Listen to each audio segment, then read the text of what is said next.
ధర్మ విరోధ సంబంధమైన మర్మం ఇప్పటికీ క్రియచేయుచున్నది. కానీ ఇదివరకు అడ్డగించున్నవాడు మధ్య నుండి తీసివేయబడు వరకే అడ్డగించును. అప్పుడు ధర్మ విరోధి బయలుపరచబడును. ప్రభువైన యేసు తాను నోటి ఊపిరి చేత వాడిని సంహరించేసి తన ఆగమన ప్రకాశము చేత నాశనం చేయును. నశించిన వారు తాము రక్షింపబడుటకే సత్య విషయమైన ప్రేమను అవలంబకపోయిరు గనుక వారి రాక అబద్ధ విషయమైన సమస్త బలముతోనూ నానా విధములైన సూచకులతోనూ మహత్కార్యముతోనూ దుర్నీతి పుట్టించు సమస్త మోసముతోనూ నశించిన వారిలో సాతను కనబరచు బలమును అనుసరించి ఉండును. ఇందుచేత సత్యమును నమ్మక దుర్నీతి యందు అభిలాష గల వారందరూ శిక్షా విధి పొందుటకై అబద్ధమును నమ్మునట్లు మోసం చేయ శక్తిని దేవుడు వారికి పంపుచున్నాడు. ఈ వాక్యం దీవించును గాక. ఇంకొక వాక్యం కూడా మనం చదువుతాం. యోహాను సువార్త 8వ అధ్యాయము 44 నుంచి ఒక రెండు వచనాలు చదువుకుంటాం. యోహాను సువార్త 8వ అధ్యాయము 44, 45 రెండు వచనాలు చదవచ్చు.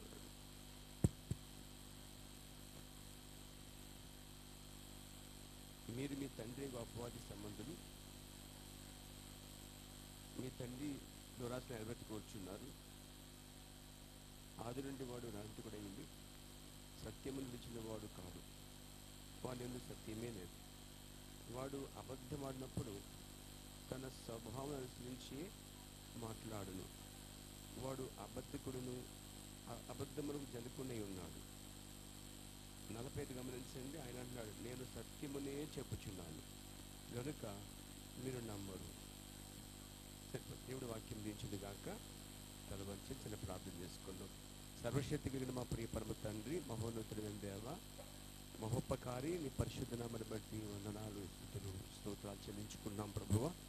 గతించిన వారమంతని కృపలో కాచి కాపాడి మరలా తిరిగి నీ మందిరములో మేమందరము సజీవులుగా కలుసుకునే భాగ్యం ఇచ్చినందుకు స్తోత్రాలు. నీ కృపయే మమ్మల్ని నడిపించింది, నీ కృపయే మమ్మల్ని కాపాడింది. నేటి వరకు మా ఎడల నీకున్న అపారమైన ప్రేమ కృపను బట్టి కృతజ్ఞతలు చెల్లించుకుంటున్నాం. దేవ, ఈ సమయంలో చదవబడిన వాక్యము దీవించండి, మాతో మీరు ఉండండి. చదవబడిన వాక్యంలోంచి మాతో మీరు మాట్లాడమని కోరుచున్నాం. దేవ, నీవే గ్రంథకర్తమై ఉన్నావు కాబట్టి నీ నుంచే మాకు రావాల్సిన ఆశీర్వాదాన్ని మరిగించండి. దేవ, సకల ఆశీర్వాదాన్ని కానబోతుడు ప్రభువ. ప్రతి వర్మయు నీ వద్ద నుంచే వచ్చుచున్న దేవ, నీవే జ్యోతిర్మయుడు తండ్రి. కనుక ప్రేమ గల మా ప్రభువ, ఈ చిన్న సహవాసాన్ని నీ కనుదృష్టిలో మీరు ఉంచండి, బలపరచండి, నడిపించండి. గొప్ప కృప చూపుడు దేవ. అల్లప్పుడు దాసులను ఎన్నిక లేని వాడు, చెప్పుడుకు అర్థం ఏమీ లేదని ఎరిగిన దేవుడు ప్రభువ. కనుక ప్రభువ, ఐఎమ్ ఎంటీ, నేనేం ఖాళీగా ఉన్నాను ప్రభువ. దయచేసి నీ ఆత్మతో నింపమని వేడుకుంటున్నాను.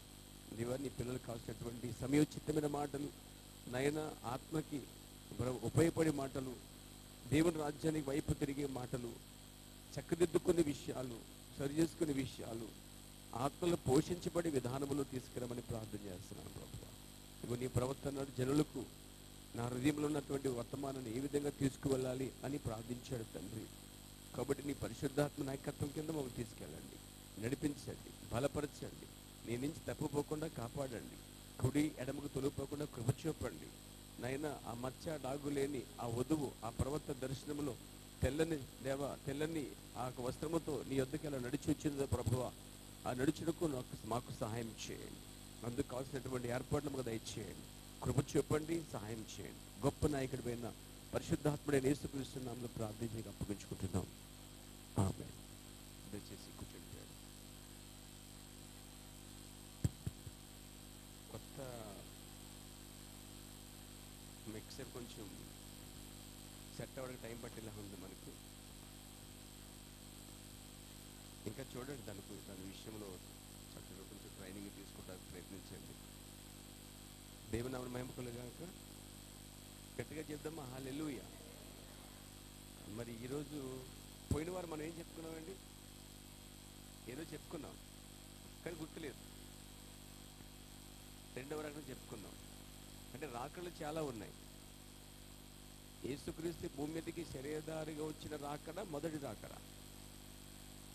కానీ అంతకుముందు ఆయన పాత నిబంధనలో యెహోవాగా ఉన్న సమయంలో అబ్రహాం దగ్గరకు వచ్చేటువంటిది కూడా రాకడే. కానీ సంఘం తీసిపడకు వచ్చే రాకడ వేరు, సంఘముతో వచ్చే రాకడ వేరు, సంఘము కోసం రక్తం చిందించే రాకడ వేరు, మేఘములో వచ్చిన రాకడ వేరు. ఇక్కడ ఈ విషయాన్ని మనం గమనించకపోతే ఏ రాకడ సిద్ధపడాలో కూడా జనాలకి అర్థం కాదు. పాత నిబంధనలో దేవుడైన యెహోవా, నా మాట స్పష్టంగా వినిపిస్తుందండి, పాత నిబంధనలో యెహోవా దేవుడు అబ్రహాం దగ్గరికి వచ్చినటువంటి సమయం ఆయన ఒక మనిషి రీతిగా వచ్చాడండి. పక్కన దూతలు కూడా ఉన్నాయి, దూతలు కూడా మనిషి రీతిలో కనిపిస్తున్నాయి. అక్కడ ముగ్గురు మనుషులు కనబడిచినట్టుగా అబ్రహాం చూస్తున్నాడు. అంటే దాని అర్థం ముగ్గురు దేవుళ్ళని కాదు, ముగ్గురు మనుషులను కూడా కాదు. దాంట్లో ఒకడు యెహోవా దేవుడుగా ఉండి మనిషి రూపం దాల్చినవాడుగా ఉన్నాడు. యెహోవా కనబడడు, చూడలేరు కూడా, చూచినవాడు బతకుడు.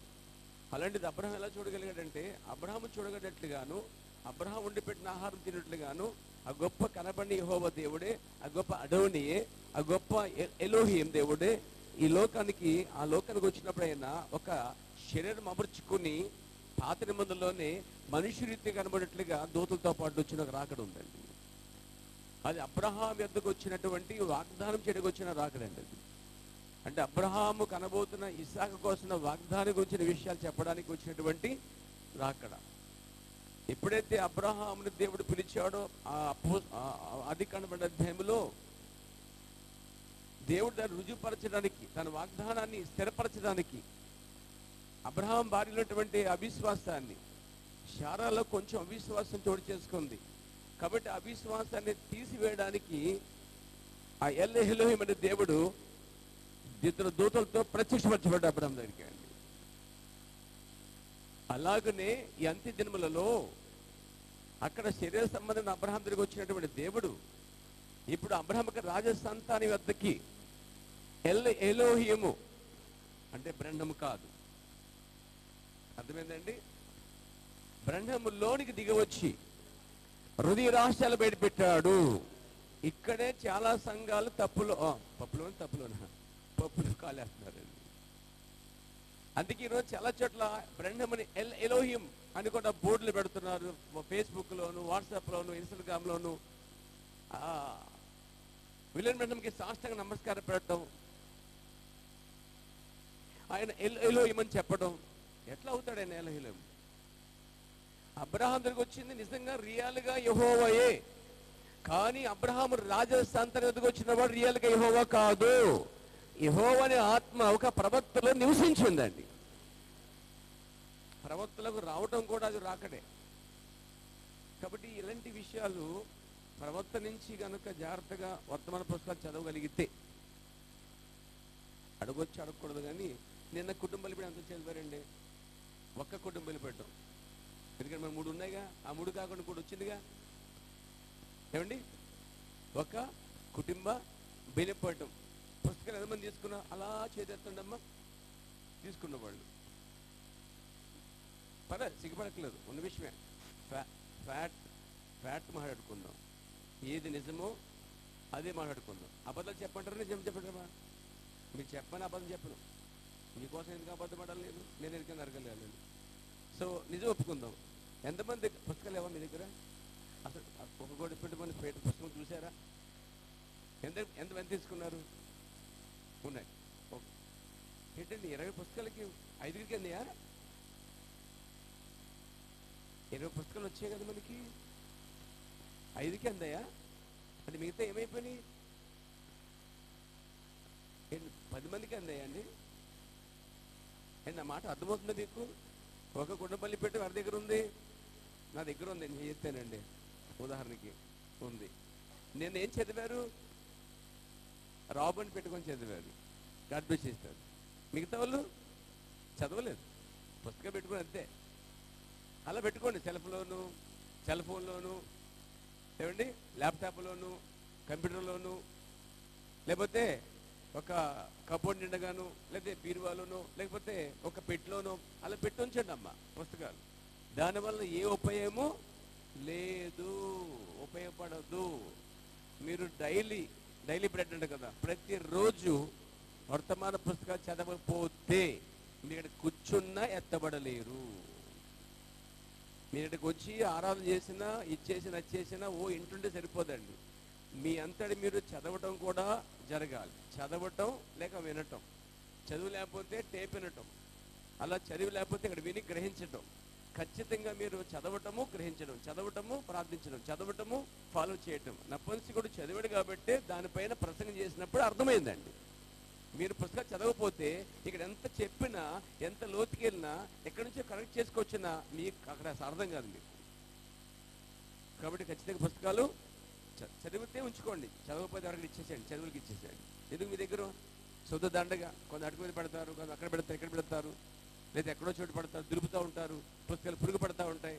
No no no no no మీరు ఖచ్చితంగా కనీసం చదవటానికి మనసైనా ఉండాలి. మనసు అంటే మార్గం ఉందండి. దేవునికి స్తోత్రం కలుగాక. కాబట్టి అబ్రహాము దగ్గరకు వచ్చినటువంటి దేవుడు ఎల్ ఎలోహేమే. తర్వాత అక్కడ అబ్రహాము దగ్గరకు వచ్చినటువంటి దేవుడు నిజమైన అబ్రహాము దగ్గరకు వచ్చిన దేవుడు, గుర్తుపెట్టుకోండి. తర్వాత అబ్రహాము యొక్క సంతానం వద్దకు వచ్చాడు. నేను అబ్రహాము సంతానం అంటే మీకు అర్థం అవ్వాలి. మూడింటి తేడా ఏంటి అర్థం అవ్వాలి. అవి 3 కాలాలు, 3 వేరు ప్రాంతాలు, 3 వేరు ప్రత్యక్షతలు. తెలుసా? అబ్రహాము ఉన్నప్పుడేమో గొప్ప యెహోవా ఒక మనిషి రూపంలో 2 దూతలు దిగి వచ్చిన రాకడ.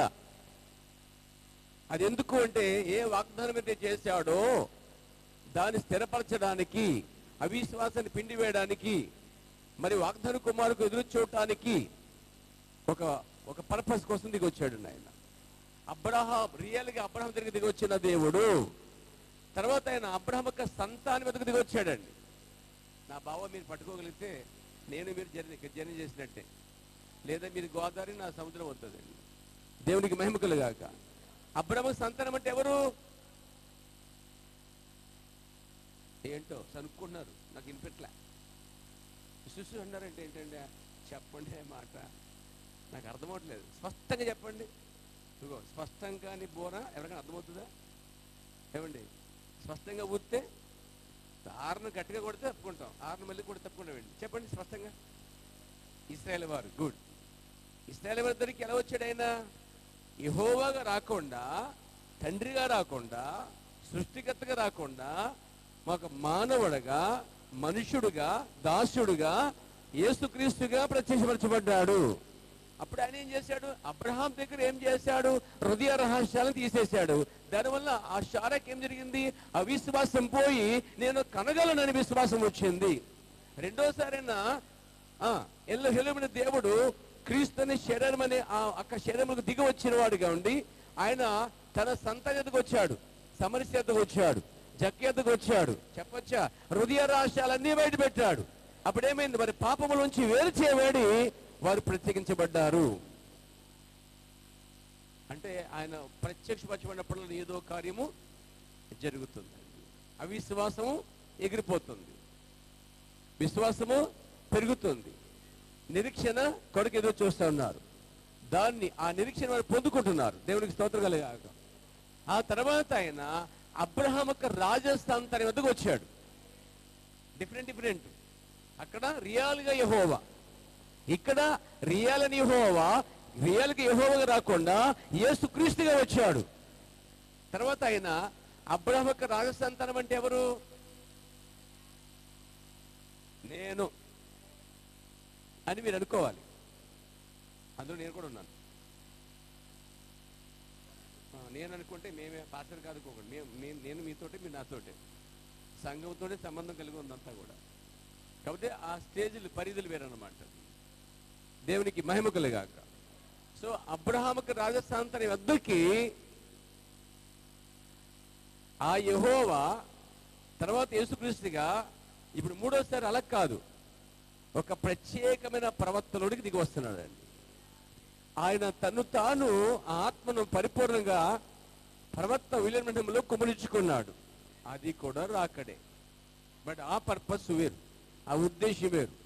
ఎప్పుడైతే ఆయనలోనికి పరిపూర్ణమైన అభిషేకం వచ్చిందో హృదయ రహస్యం చెప్పడం మొదలు పెట్టాడండి. ఆయన డోర్ నెంబర్ చెప్పడం మొదలు పెట్టాడు. ఆయన నీ వ్యాధి చెప్పగలిగాడు. అక్కడ ఆయన చేసినది ఏ ప్రార్థన వద్దిలేదు. ప్రతి వ్యాధి, ప్రతి దయ్యము, ప్రతి అపవిత్రత విడిచిపెట్టిపోయింది, ప్రతి పాపం విడిచిపెట్టిపోయింది. దేవుడు దిగి వచ్చాడు అక్కడ. ఇప్పుడు ఆ రెండింటిని పోల్చుకుని జనాలు ఏమన్నారంటే, ఇదిగో దేవుడని యెహోవాయే విలువమని, క్రీస్తే విలువమని, అక్కడ యెహోవా యేసుక్రీస్తు కదా, కాబట్టి ఇప్పుడు కూడా యేసుక్రీస్తు అని చెప్పి వాళ్ళు చెత్త ప్రసంగాలు చేస్తున్నారండి. విలువమనము అక్కడ యెహోవా అబ్రహాం దగ్గర భోంచేసినప్పుడు నేను పాపిని అని యెహోవా అనలేదు. పెట్టుకోండి, యేసుప్రభు ఎప్పుడు కూడా భూమి మీద నేను ఒక పాపిని అనే మాట ఎప్పుడు ఉపయోగించలేదండి. నేను అపవిత్రుడిని, నేను దులిని, నేను బూడిదని, నేను అది ఇది అని ఎప్పుడు యేసుక్రీస్తు చెప్పలే. నాలో పాపం ఉందని ఎవడు స్థాపించగలన్నాడు. అక్కడ వరకు అదొక ప్రత్యక్షత. ఇక్కడికి వచ్చేసరికి ఉలిన మండమే యేసుక్రీస్తు అని, ఉలిన మండమే ఎలోహియం అని, ఉలిన మండమే యేసు ప్రభుని నమ్ముతున్న భయంకర దుర్బోధ, అబద్ధం నమ్మినట్లుగా చేసే ఆత్మ ఏదైతే ఉందో వారు దాన్ని నమ్ముతున్నారు. కానీ నేను వాడు చెప్తున్నాను, ఎవరినైతే క్రీస్తు అని అనుకుంటున్నారో, ఎవరినైతే బ్రహ్మ ప్రభు అనుకుంటున్నారో, ఎవరినైతే ఎల్లేమనుకుంటున్నారో ఆ వ్యక్తి అన్నాడు, నేను అపరాధిని, నేను పాపిని, నేను పాపం ద్వారా జన్మించాను, నేను ఒక భయంకరమైన కృప ద్వారా రక్షించబడిన పాపిని, నాకు అసలు ఏ మంచితనము లేదు, నా వెనక ఏ మంచి భాగము లేదు, కాబట్టి నేను భయంకరమైన పాపిని ఒప్పుకున్నాడు ఆయన. అందుకుగాను ఆయన ఎలోహిము కాదు, అందుకుగాను ఆయన లార్డ్ బ్రహ్మం కాదు, అందుకుగాను ఆయన క్రీస్తు కాదు, కానీ క్రీస్తులా జీవించాడు. కాబట్టి ఈ వ్యత్యాసాన్ని గమనించకపోతే రాబోయే దినాల్లో ఇంకా దుర్బాధలు స్టార్ట్ అవుతాయండి. ఇప్పటికే చాలా భయంకర బాధలు ఈ వర్తమానంలో ఉన్నాయండి. మీరు నంబరు కానీ ఇంచుమించుగా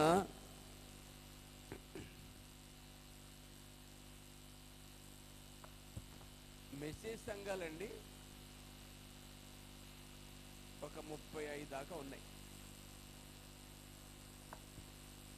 సంఘాల గురించి చెప్పలేదు, డాక్ట్రిన్స్, సిద్ధాంతాలు అన్నమాట. ఈ మెసేజ్ అని పట్టుకుని పుస్తకాలు పట్టుకుని చాలా మంది ప్రసంగాలు చేస్తూ 35 సిద్ధాంతాలు కలిగి ఉన్నారు. ఈ 35లో ఒక్కొక్కటి ఒక రకం అన్నమాట. లార్డ్ సప్పర్, ప్రభు అయితే తీసేసిన ఒక గుంపు ఉంది. ఎత్తబాటు అయిపోయిందని ఒక గుంపు ఉంది. రెండో రాకడ అయిపోయిందని ఒక గుంపు ఉంది. ఇంకో మాట చెప్పిన 6 సంఘ కాలంలో అందరూ లేచిపోయారట. అంటే మీరు పునరుద్ధరణ అయిపోయిందంటే ఇది ఇంకా దారుణం. 6 సంఘ కాలంలో వాళ్ళు ముద్ర రోజులు అందరూ లేచిపోయారట. మరి చూశాడు, నాకైతే కనిపిస్తుంది చెప్పాడు పౌలు గారు. ఏమన్నాడు? వారు మొదటి ప్రార్థనలు వచ్చినప్పుడు మనమును వారు కలిసి, గత వారం అదే చెప్పుకున్నాం మనం, చనిపోయిన 6 కాలంలో ఉన్న పరిశుద్ధులందరూ కూడా ఎత్తబడికి మునుపే వారు లేపబడి బతుకున్న వారు మార్పు చెంది వారు వీరు కలిసి వెళ్తారని పౌలు గారు చెప్పారే. అంటే పౌలు మాట కూడా గ్రహించలేదు వాళ్ళు, గ్రహించరు కూడా కొందరు. ఎవరు గ్రహించిన కూడా పేతురు చెప్పాడు. తెలిసే మీకు ఆ విషయం? చదవండి ఆ వాక్యం. దేవునికి స్తోత్రం, హల్లెలూయా. ఇంకా నా అంశం రాలేదు, బట్ ఈ విషయాలు చెప్పముందుగా ఆశపడుతున్నాను. దేవునికి స్తోత్రం కలగాక. చూడండి, పేతురు రాసినటువంటి 2వ పత్రిక 3వ అధ్యాయంలో పేతురు పౌలు యొక్క ప్రత్యక్షత, పైనుంచి వచ్చిన జ్ఞానము, అతని యొక్క లేఖనాల గురించి రాశాడండి. ఏమని రాస్తున్నాడు చూడండి. 15 వచ్చింది. మరియు మన ప్రభు యొక్క దీర్ఘశాంతము రక్షణార్థమైనదని ఎంచుకునుడి. అలాగూ మన ప్రియ సహోదరుడైన పౌలు కూడా తనకు అనుగ్రహింపబడిన జ్ఞానము చెప్పున, తనకు అనుగ్రహించబడిన జ్ఞానము పైనుంచి వచ్చిన జ్ఞానం, కింద నుంచి జ్ఞానం కాదు, దయ్యాల జ్ఞానం కాదు, దైవ జ్ఞానం. నీకు రాసి ఉన్నాడు. వీటిని గురించిన తన పత్రికలన్నిటిలోనూ, అంటే తనకి ఏదైతే జ్ఞానం అనేది పైనుంచి అనుగ్రహించబడి, జ్ఞానం అంటే జ్ఞానంలో నేను యాకోబు అంటున్నాడు. ఒకటి కింద నుంచి వచ్చి దెయ్యాల నుంచి వచ్చే జ్ఞానము, ఇంకోటేమో దేవుని నుంచి వచ్చే జ్ఞానం. ఈ రెండు గుర్తుపెట్టుకోవాలి. దేవుని నుంచి వచ్చిన జ్ఞానం వాక్యానికి సరిపోతుంది, దెయ్యం నుంచి వచ్చే జ్ఞానం వాక్యానికి సంబంధమే లేకపోతుంది. వీటిని గురించి తన పత్రికలన్నింటిలో బోధించున్నాడు. అయితే వాటిలో కొన్ని సంగతులు గ్రహించడకు అతను బోధించాడు. కానీ పత్రికలన్నింటిలో పౌలు గారు ఎన్ని పత్రికలు రాశాడని చెప్పుకున్నాం మనము? 14 పత్రికలు రాశాడండి. 14 రాశాడు. ఇంటిపై లెక్క పెట్టుకోడు కావాలంటే. ఈ 14 పత్రికల్లో కూడా పౌలు గారు తమ పైనుంచి వచ్చిన జ్ఞానము చేస్తే అందులో పొందుపరిచాడు. చాలా సంగతులు చెప్పాడు ఆయన. కానీ పౌలు గారికి మహాజ్ఞానం. ఎక్కడేం చెప్పాలో అతనికి అవగాహన ఉంది, ఎవరికి ఏం చెప్పాలో అతనికి అవగాహన ఉంది. పెద్దలకి ఎలా చెప్పాలో, యవనస్తులకు ఎలా చెప్పాలో, పరిచర్యకులు ఎలా చెప్పాలో అర్థమైందండి. ఆ యొక్క నాయకులకు ఎలా చెప్పాలో, సంఘ కాపులకు ఎలా చెప్పాలో, సువార్తలకు ఎలా చెప్పాలో, పెళ్లి కాని వారికి ఎలా చెప్పాలో, పెళ్ళైన వారికి ఎలా చెప్పాలో, వృద్ధుల్ని ఎలా గౌరవించాలో, ఎక్కడ ఎలా బోధించాలో, ఎక్కడ ఏ సంగతులు చెప్పాలో పౌలుకి బాగా తెలుసు. పైన చూసే జ్ఞానం ఉంది ఆయనకి. కొరింథీ సంఘస్థులకి చెప్పడము ఆయన ఎలా చెప్పగలిగాడంటే, చిన్నపిల్లలకు చెప్పిన పాఠాలు చెప్పాడు. కానీ ఎఫెస్కి వచ్చినాడు మాత్రం అలా లేడు. ఎఫెస్ ఎదిగిన సంఘము, ఎఫెస్ సంఘానికి లోతైన సంగతులు బోధించాడు. కాబట్టి అతని జ్ఞానం చాలా గొప్పది. ఇప్పుడు పౌలు అని చెప్పాలంటే మనకు సరిపోదు. ఈరోజు అన్ని విషయాలు పౌలు గురించి ఉన్నాయి. పౌలుకి దొరికిన ప్రత్యక్షత పైనుంచి వచ్చిందండి. అతను నేర్చుకున్న సంఘ శాఖ నుంచి అతను పొందుకోలేదు. అతను నేర్చుకున్న గమాలియేలని గొప్ప చరిత్రటువంటి ఉపదేశకుడి నుంచి అతను నేర్చుకోలేదు. కానీ డైరెక్ట్గా దేవుడే అతను బయలుపరిచాడు. అతని లేఖనాలన్నీ వాక్యానుసారంగా ఉన్నవి. అతను బయలుపడినప్పుడు ఏం బోధించాడంటే, యేసునైతే ఎదిరించాడో, యేసునైతే హింసించాడో, యేసు సంఘాన్ని హింసించాడో ఆ యేసే మెస్సీయను బోధించాడు. ఆ క్రీస్తే మెస్సీయను బోధించాడు. ఆ యేసే యెహోవాని ఇండైరెక్ట్ గా బోధించాడు. వీరి వారి పితరులు క్రీస్తు వల్ల జన్మించను. ఈ జన్మించిన యేసుక్రీస్తు ఎవరంటే సర్వాధికారం దేవుడని ఒక చెప్పాడండి. దైవత్వం బోధించడంలో దమ్మున్న వ్యక్తి అతడండి. దేవుడు మహిమ కలుగాక. ఆ దైవజనుడు గొప్పవాడు. ఆయన కాపీ కొట్టే దేవజనులు పూల మంది ఉన్నారు. అందరూ పౌలు అనుకునేంత మాత్రం పౌలు మారిపోరండి, పౌలు అయిపోరండి. పౌలుకు వచ్చిన ఆ ప్రత్యక్షత, ఎలాంటి ప్రత్యక్షత పౌలుకు ఉందో నేను చెప్తున్నాను. మరలా ఆ మొదటి సంఘ కాలంలో ఉన్న ప్రత్యక్షత ఏదైతే ఉందో, ప్రైజ్ ది లార్డ్, దేవునికి మహిమ కలుగాక, దేవునికి మహిమ కలుగాక. ఇదేంటండి? 1, 2, 3, 4, 5, 6, 7 వచ్చేసాయి. పౌలు గారు ఏదైతే బోధించాడో మళ్ళా 1, 2, 3, 4, 5 ఈ 5 సంఘాల్లో ఈ ఐదుగురు వర్తమానికులు చెప్పలేని విషయాలన్నీ కూడా అర్థమైందండి. ఎందుకని? ఈ 5 వర్తమానికులు సంస్కర్తలు, కానీ ప్రవక్తలు కాదు. చాలా మంది మాటల్లో ప్రవక్త అనుకున్నారట. ఈ ప్రవక్త అన్నాడు, అతను ప్రవక్త అనుకున్నాడు కానీ ప్రవక్త కాదు అంటున్నాడు. కానీ ఇక్కడ 7 సంఘాల్లో 7 వర్తమానికుల్లో మొదటి వాడు ప్రవక్త అయి ఉన్నాడు, చివరి వాడు ప్రవక్త అయి ఉన్నాడు అండి. మిగతా వాళ్ళు ప్రవక్తలు కారు, కేవలం వర్తమానికులు మాత్రమే. అందుచేత వారికి అందవలసిన విషయాలు, మరిగిన సంగతులన్నీ కూడా ఇక్కడ పౌలు తర్వాత మళ్ళా ప్రవక్తకి మాత్రమే ఆ సంగతులు పూర్తిగా బయలుపరచబడ్డాయి. అంటే సంఘాలన్నీ కట్టబడినప్పుడు పౌలు ఎలాగైతే అన్నిటిని సరి చేసుకుంటూ వచ్చాడో, సంఘక్రమం కనపరుచుకుంటూ వచ్చాడో, ప్రభుత్వ భోజనాలు కనపరుచుకుంటూ వచ్చాడో, ఆ కాలాల్లో ఆ వాక్యాలు చెప్పుకుంటూ కనపరుచుకుంటూ సంఘాలన్నీ కట్టడం జరిగింది. కానీ వాటన్నిటిని సెట్ చేయటము, సరి చేయటము, వాటి క్రమంగా తీసుకురావటం పౌలు బాధ్యత అయి ఉన్నది. మరలా ఈ చివరి దినాల్లో ఈ బాధ్యత మళ్ళీ ప్రవర్తన అయి ఉందండి. అందుకే సంఘం అంతా క్రమముగాను ఒక పద్ధతిగా వెళ్ళడం కారణం ఏంటంటే, విలియం బ్రాన్హమ్ చెప్పిన ఆ క్రమంలో వర్తమానం అనేది వెళ్ళవలసి ఉన్నది. దేవుని నామమున మహిమ కలుగాక.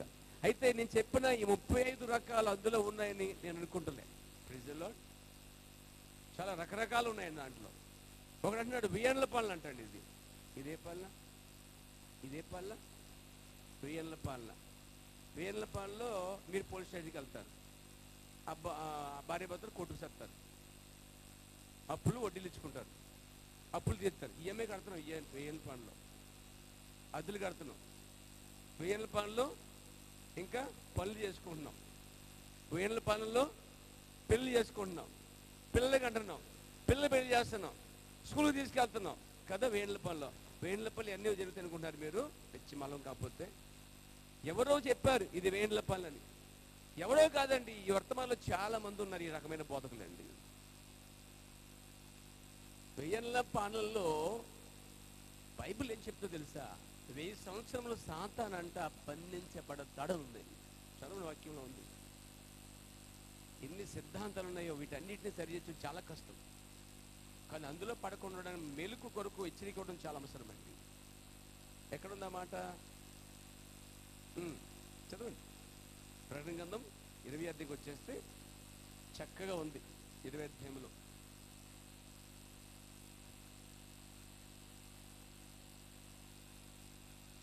3వ వచనమండి. చదవండి 3వ వచనం. పైనుంచి 2వ వచనం. అతడు ఆది సర్పమును అనగా అపవాదియు సాతాను అను ఆ గడ సర్పమును పట్టుకుని 1000 సంవత్సరములో వానిని బంధించి అగాధులో పడవేసెను. ఆ 1000 సంవత్సరములు గడుచు వరకు ఇక జనులను మోసపరచుకున్నట్లు, అంటే 1000 సంవత్సరాల వరకు వాడు అగాధంలో బంధించబడతాడని ఎవరు చెప్తున్నారు? జానుగా చెప్తున్నారు. కాదు, అబద్ధం. బైబిల్ చెప్తుంది. బైబిల్ మన రోజు చదివే బైబిల్ చెప్తుందండి. బైబిల్ స్థిరమైన పునాది. ప్రవక్త చెప్పే ప్రతిదీ బైబిల్ సరిపోతేనే తీసుకోవాలి. నేను చెప్పిన 35 రకాలు ప్రవక్త చెప్పిన కాదు, ప్రవక్త చెప్పకూడదు చెప్పిన సందర్భాలు చాలా ఉన్నాయి. దేవునికి మహిమ కలుగాక.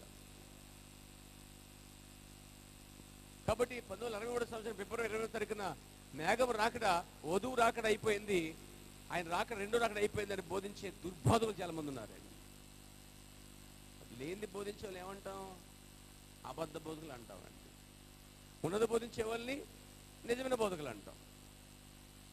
కాబట్టి ఇక్కడ ఎన్ని కార్యాలు ఉన్నాయంటే 1000 సంవత్సరములు వాడు బంధించబడతాడని వాక్యంలో రాయబడి ఉండగా ఇది 1000 పాలన ఎట్లా అవుతుంది? 1000 సంవత్సరం వాడు బంధించబడతాడట. అంటే మోసము చేసేది ఉండదు ఇక 1000 సంవత్సరాల్లో. అర్థమైంది మీరు చెప్పింది? మరి ఇప్పుడు మోసాలు ఉన్నాయా? అదే మోసాలు లేవు, 1000 పాలన ఉన్నాం మనం కదా. మీరు మోసపోకూడదు, మనం మోసపోకూడదు, ఎవడు చెప్తే మోసపోకూడదు. లేఖనముతో మనం సంబంధం కలిగి ఉండాలి, లేఖనముతోనే నడవాలి, లేఖనముతోనే చూడాలి. లేఖనం కంటే మంచిది ఏదీ లేదు, లేఖనం కన్నా సత్యమైనది ఏమీ లేదు. దేవునికి స్తోత్రం కలుగాక. ఇంకేముంది? యెషయా గ్రంథము 65కి వస్తే వేండ్ల పాలలో ఏముందిగా ఉంటుందో చెప్పబడింది అక్కడ కూడా.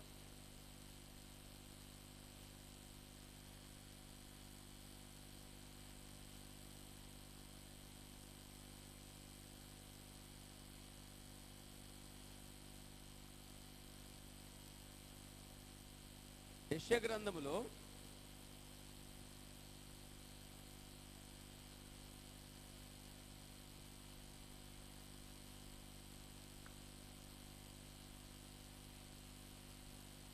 'ఆయన కలగబోయేటువంటి ఆ కొత్త ఆకాశం, కొత్త భూమి, ఆ 1000 పాలనలో ఆ 1000 సంవత్సరములు ఆయన పరిపాలన చేసినప్పుడు, చదవండి. నాగపాము దగ్గర, పొట్ట దగ్గర పిల్లవాడు ఆడుకును, ఏమీ జరగదు రాయబడిన వాక్యం చూడండి. చదవండి.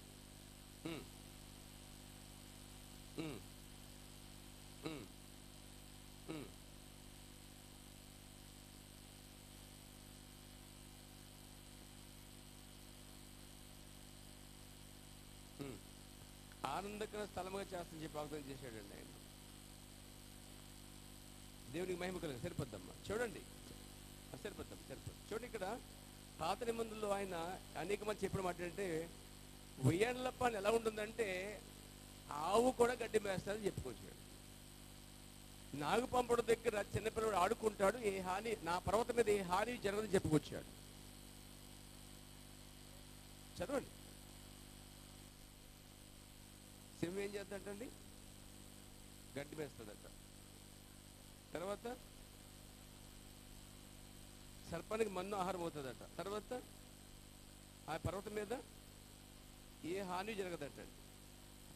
అంటే ఇక్కడ ఆ పర్వతం మీద ఏ హాని జరగదు. సింహం గడ్డి మేస్తుంది, ఇప్పుడు దగ్గర పిల్లవాడు ఆడుకుంటున్నాడు పాము దగ్గర, ఏ హానియు ఏ మరణం లేదండి. అంటే 1000 ఏళ్ల పాలనలో నోవహు వాడలో ఏ విధమైన వాతావరణం ఉన్నదో ఆ వాతావరణం ఉంటుందన్నమాట. వాడలో ఏ హాని జరగలేదు, ఏ జంతువుకి హాని జరగలేదు. 1000 ఏళ్ల పాలనలో అతమాచరం జరగవు, హత్యలు జరగవు, మానభంగాలు జరగవు. దేవునికి స్తోత్రం కలుగాక. ఎందుకు? మోసం చేసేవాడు బంధించబడి ఉన్నాడు కాబట్టి. ఆ 35 రకాలు రకరకాలు ఉన్నాయండి, భయంకరమైన రకాలు ఉన్నాయి. ఇంకోటి చెప్పిన 7వ ముద్ర ఇవ్వబడలేదని ఒక రకము దాంట్లో ఉంది. 6 ముద్రలు ఇవ్వబడ్డాయి, 7వ ముద్ర ఇవ్వబడలేదని ఒక గుంపు ఉంది మళ్ళీ దాంట్లో. ఇలా 30 ఏళ్ళు చెప్పాలంటే మనకి 2-3 వారాలు పడుతుంది. మన మన మన ఉద్దేశం వారిని దిగుపట్టడం కోసం కాదు, కానీ అలాంటి భయంకరమైన దుర్బాధల నుంచి వేరు చేసుకోవాల్సిన అవసరం ఉంది. తెలియకపోతే ఎలా వేరు చేయబడితే? తెలిస్తే వేరవుతుంది. ఎప్పుడు తెలియాలి? వాక్యానుసారంగా ఏదైతే లేదని తెలుస్తుందో అప్పుడే మనకు తెలుస్తుందండి, అప్పుడే వేరు చేయబడతాం. మనం ఉండే స్థలమో లేదా మనం నమ్మే ప్రాంతమో సరికాలన్నప్పుడు అది ప్రమాదకరం అంటే దాన్ని తప్పించుకుంటాం. ఒక భయంకర తుఫాను వస్తుంది, ఈ ప్రాంతం వదిలిపోద్దని చెప్పినప్పుడు, సురక్షిత ప్రాంతం వెళ్ళమని చెప్పినప్పుడు తప్పించుకోవాలి. కానీ ఆ హెచ్చరికను అలాంటి సరి చేయబడాలి కదా. కాబట్టి ఇలాంటి భయంకరమైన సిద్ధాంతాలు ఉన్నాయండి. లార్డ్ బ్రాండ్హమ్ ప్రవర్తనే క్రీస్తుగా నమ్మేటువంటి గుంపులు ఉన్నాయి, కానీ మనం నమ్మట్లేదు. అలా ఇప్పుడు చెప్పేవై వాటినైతే నేను అసలు నమ్మట్లేదు. వాటి వద్దకు మిమ్మల్ని నడిపించే ఉద్దేశం నాకు అసలు లేదు. నేను వెళ్ళను, మిమ్మల్ని వెళ్ళను. ఇది మన మధ్య పోరాటం. దేవుడు మహిమ కలుగాక. మీరు ఉంటారు, ఊడిపోతారు, మీ ఇష్టం. కానీ ప్రవక్త చెప్పిన దాంతో నిలబడవలసిన అవసరం ఉంది. అంతేకాదు, ప్రవక్త చెప్పిన దానికి వాక్యముతో సంబంధం కలిగి ఉండాలి, లింకప్ అయి ఉండాలి. ఒక ఆయన అన్నాడు, సంఘానికి దూరం ఉండాలి. ప్రవక్త చెప్పాడు 2 కిలోమీటర్లు 5 కిలోమీటర్లు అని చెప్పాడు. ఒక ఆయన 5 అన్నాడు, ఒక ఆయన 2 అన్నాడు. నాకు ఎక్కడ కనిపించలేదు. మీకు కనిపిస్తున్నా చెప్పండి? లేనే లేదు. ఇలా ఎన్నో కార్యాలు ఉన్నాయి, ఎన్నో సిద్ధాంతాలు ఉన్నాయి. ఇంకా ఘోరంగా చెప్పంటారా, యుగండా అనే ప్రాంతాల్లో కొన్ని దేశాల్లో పేరు చెప్పేసాను, బహుభార్యత్వం కూడా ఉంది వర్తమాన సంఘాల్లో. ఎంత ఘోరం అంటే అది, ఒక్కొక్కటి దేశ పిల్లలు బతుకుండా భార్య చచ్చిపోతే ప్రవర్తన చేసుకోవడం, బ్రహ్మం చేసుకోవడం, అబ్రహం చేసుకోవడం, కానీ భార్య బతుకుండా ఇంకో పిల్లలు చేసుకున్నాడు. భార్యలు ఇద్దరేసి భార్యలు ఉండొచ్చు అని చెప్పే సిద్ధాంతము ఇంకా ఈ 35లో ఒకటి ఉందండి. 35లో ఇంకో సంఘం ఉంది. బహుశా అది ఆయా ప్రపంచంలో ఉన్నాయి, మెల్లిగా పాక్కుంటూ వస్తాయి, దెయ్యం పాక్కుంటూ వస్తుంది, ఇక్కడ దగ్గర అవుతుంది. ముందుగా అడ్డమని చెప్తారు వాళ్ళు. కొన్ని ప్రాంతాలు, కొన్ని ఐరోపా దేశాలు, కొన్ని ప్రాంతాల్లో ఇంకా నమ్ముతున్నది ఏంటంటే బహుభార్యత్వం అన్నమాట. అంటే పాత మందులో బహుభార్యత్వం ఉంది కాబట్టి ఇప్పుడు కూడా ఉందని. అలాంటప్పుడు మన ప్రవక్త కూడా బహుభార్యత్వం కలిగి ఉండాలి కదా అంటాను నేను. లేడు కదా. అతను భార్య చనిపోయిన తర్వాత వివాహం చేసుకున్నాడు అబ్రహాం వల్లే. వాక్యాన్ని సరిపోయిన వ్యక్తిగా ఉన్నాడు. కానీ ఈరోజు చాలా మంది బహుభార్యత్వం ఉండొచ్చు అని చెప్పి దుర్బోధన పోదు, అబద్ధం నమ్మినట్లుగా దెయ్యపు శక్తి వారి మీద పనిచేస్తున్నాడు. ఇది తెలుసా, చెట్టు ఏ పక్క అయితే వాళ్తాదో ఆ పక్కే పడద్దన్నాడు ప్రవక్త. నువ్వు దేన్నైతే ఆశపడుతున్నావో దెయ్యము దానికి అభిషేకిస్తుంది. వర్తమాన ప్రకారంగా, ప్రవచన ప్రకారంగా, రూల్స్ ప్రకారంగా అలాగే వెళ్ళని ఆశపడితే దేవుడు అలాగే నడిపిస్తాడు మనల్ని. ఎలాగైనా పర్లేదు అనుకుంటే కనుక ఆ ప్రమాదం. ఇప్పుడు ఇంకొక న్యూస్, ఇంకొక భయంకరం ఏంటంటే, ప్రవక్తకి చాలా విషయాలు తెలియదంటండి. దాన్ని కొనసాగించే పరిస్థితి తీసుకొచ్చాడు. లిమోబురి అని పేరు, ఇప్పుడు చాలా కాలంలో వచ్చాడు అతని పేరు. ప్రవక్త వచ్చి యోహాను వల్ల వచ్చి వెళ్ళిపోయాడట. ఆయన వచ్చి వెళ్ళిపోతే యోహాను వచ్చాడు కదా, అలాగా ఆయన యోహాను కాదట, అతను ఏలే కాదట, ఈయన ఏలే నువ్వు కానీ బయలుదేరాడు. మరి ఆయన ఏలి అయితే మీరు ఈయన ఎవరు? ఈయనకంటే 6 ముద్దలు బయలుపరిచివాడు, ఆయనకి 7 ముద్దలు బయలుపరిచివాడు అంట. సరే, బైబిల్ ఏం చెప్తుందో చూద్దామా. ప్రకటన గ్రంథము 10వ అధ్యాయము 7వ వచనంలో ఎప్పుడు మర్మములు ఎవరు ఊదితే బోర సమాప్తం అవుతుందని చెప్పబడిందో అది చూద్దాం. చదవండి. 7వ దూత అంటే ఏంటి? 6 తర్వాత వచ్చే దూత అంటే 8వ దూత ఊదినప్పుడు, అది 8వ దూత ఉంటే కదా ఊదటం అలా ఉంచాను ముందు. ఇది కూడా చెప్తాను, ఆ 35 కూడా ఉంది.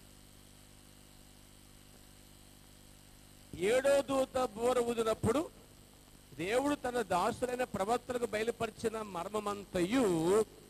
మర్మమంతా సమాప్తమయ్యేది 7వ దూత బోర ఊదినప్పుడు. అంటే ఈడెవడండి 6 ముద్రింపబడింది 7వ ముద్రింపబడని చెప్పడానికి లేఖనం చెప్పేది ఏంటి? 7వ దూత అంటే 6 తర్వాత వచ్చిన దూత. ఎవరి 6గురు? చెప్పండి. పౌలు గారు, తర్వాత ఎవరండి? ఐరినస్, మార్టిన్ కొలంబో, మార్టిన్ లూథర్, జాన్ వెస్లీ. ఈ 6గురు వచ్చిన తర్వాత వచ్చింది ఎవరంటే విలియం బ్రన్హామ్ అని ఒకడు వచ్చాడండి. అంటే ఆయన మాత్రమే 7వ దూతగా ఉన్నాడు. ఇప్పుడు విలియం బ్రన్హామ్ అనేటువంటి ఆ 7వ దూత బోర ఊదినప్పుడు మర్మమంతా సమాప్తం అయిపోతే ఇంకా మర్మములు ఎక్కడ ఉన్నాయి? మర్మరాలు ఉన్నాయి, ఇంకా మర్మములు లేవు.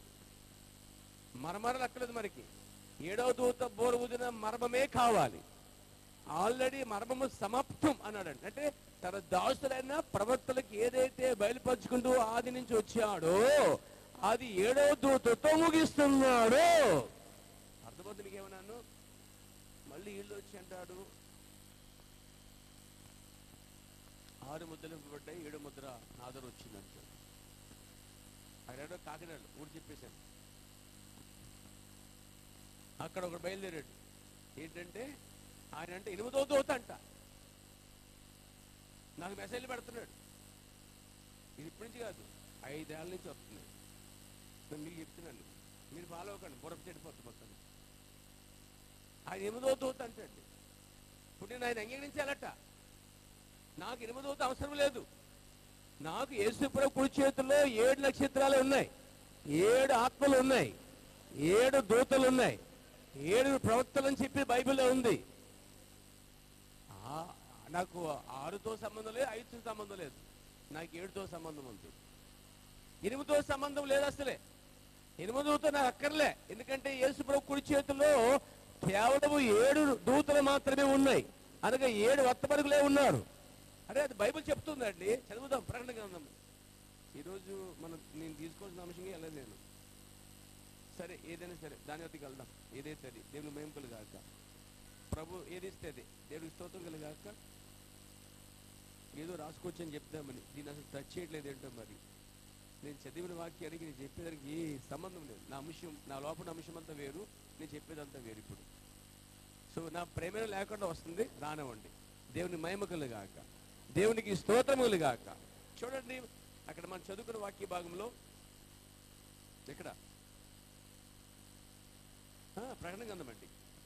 ప్రకటన గ్రంథం 1వ అధ్యాయంలో 19లో చూడతాం మనం. అది కాగా నీవు చూచిన వాటి ఉన్న వాటిని వీటి వెంట కలగబో వాటిని అనగా నా కుడి చేతిలో నీవు చూసిన 7 నక్షత్రాలు. ఇప్పుడు యేసుప్రభు కుడి చేతిలో 7 నక్షత్రాలు ఉన్నాయని బైబిల్ చెప్తుంది. ఓకేనా?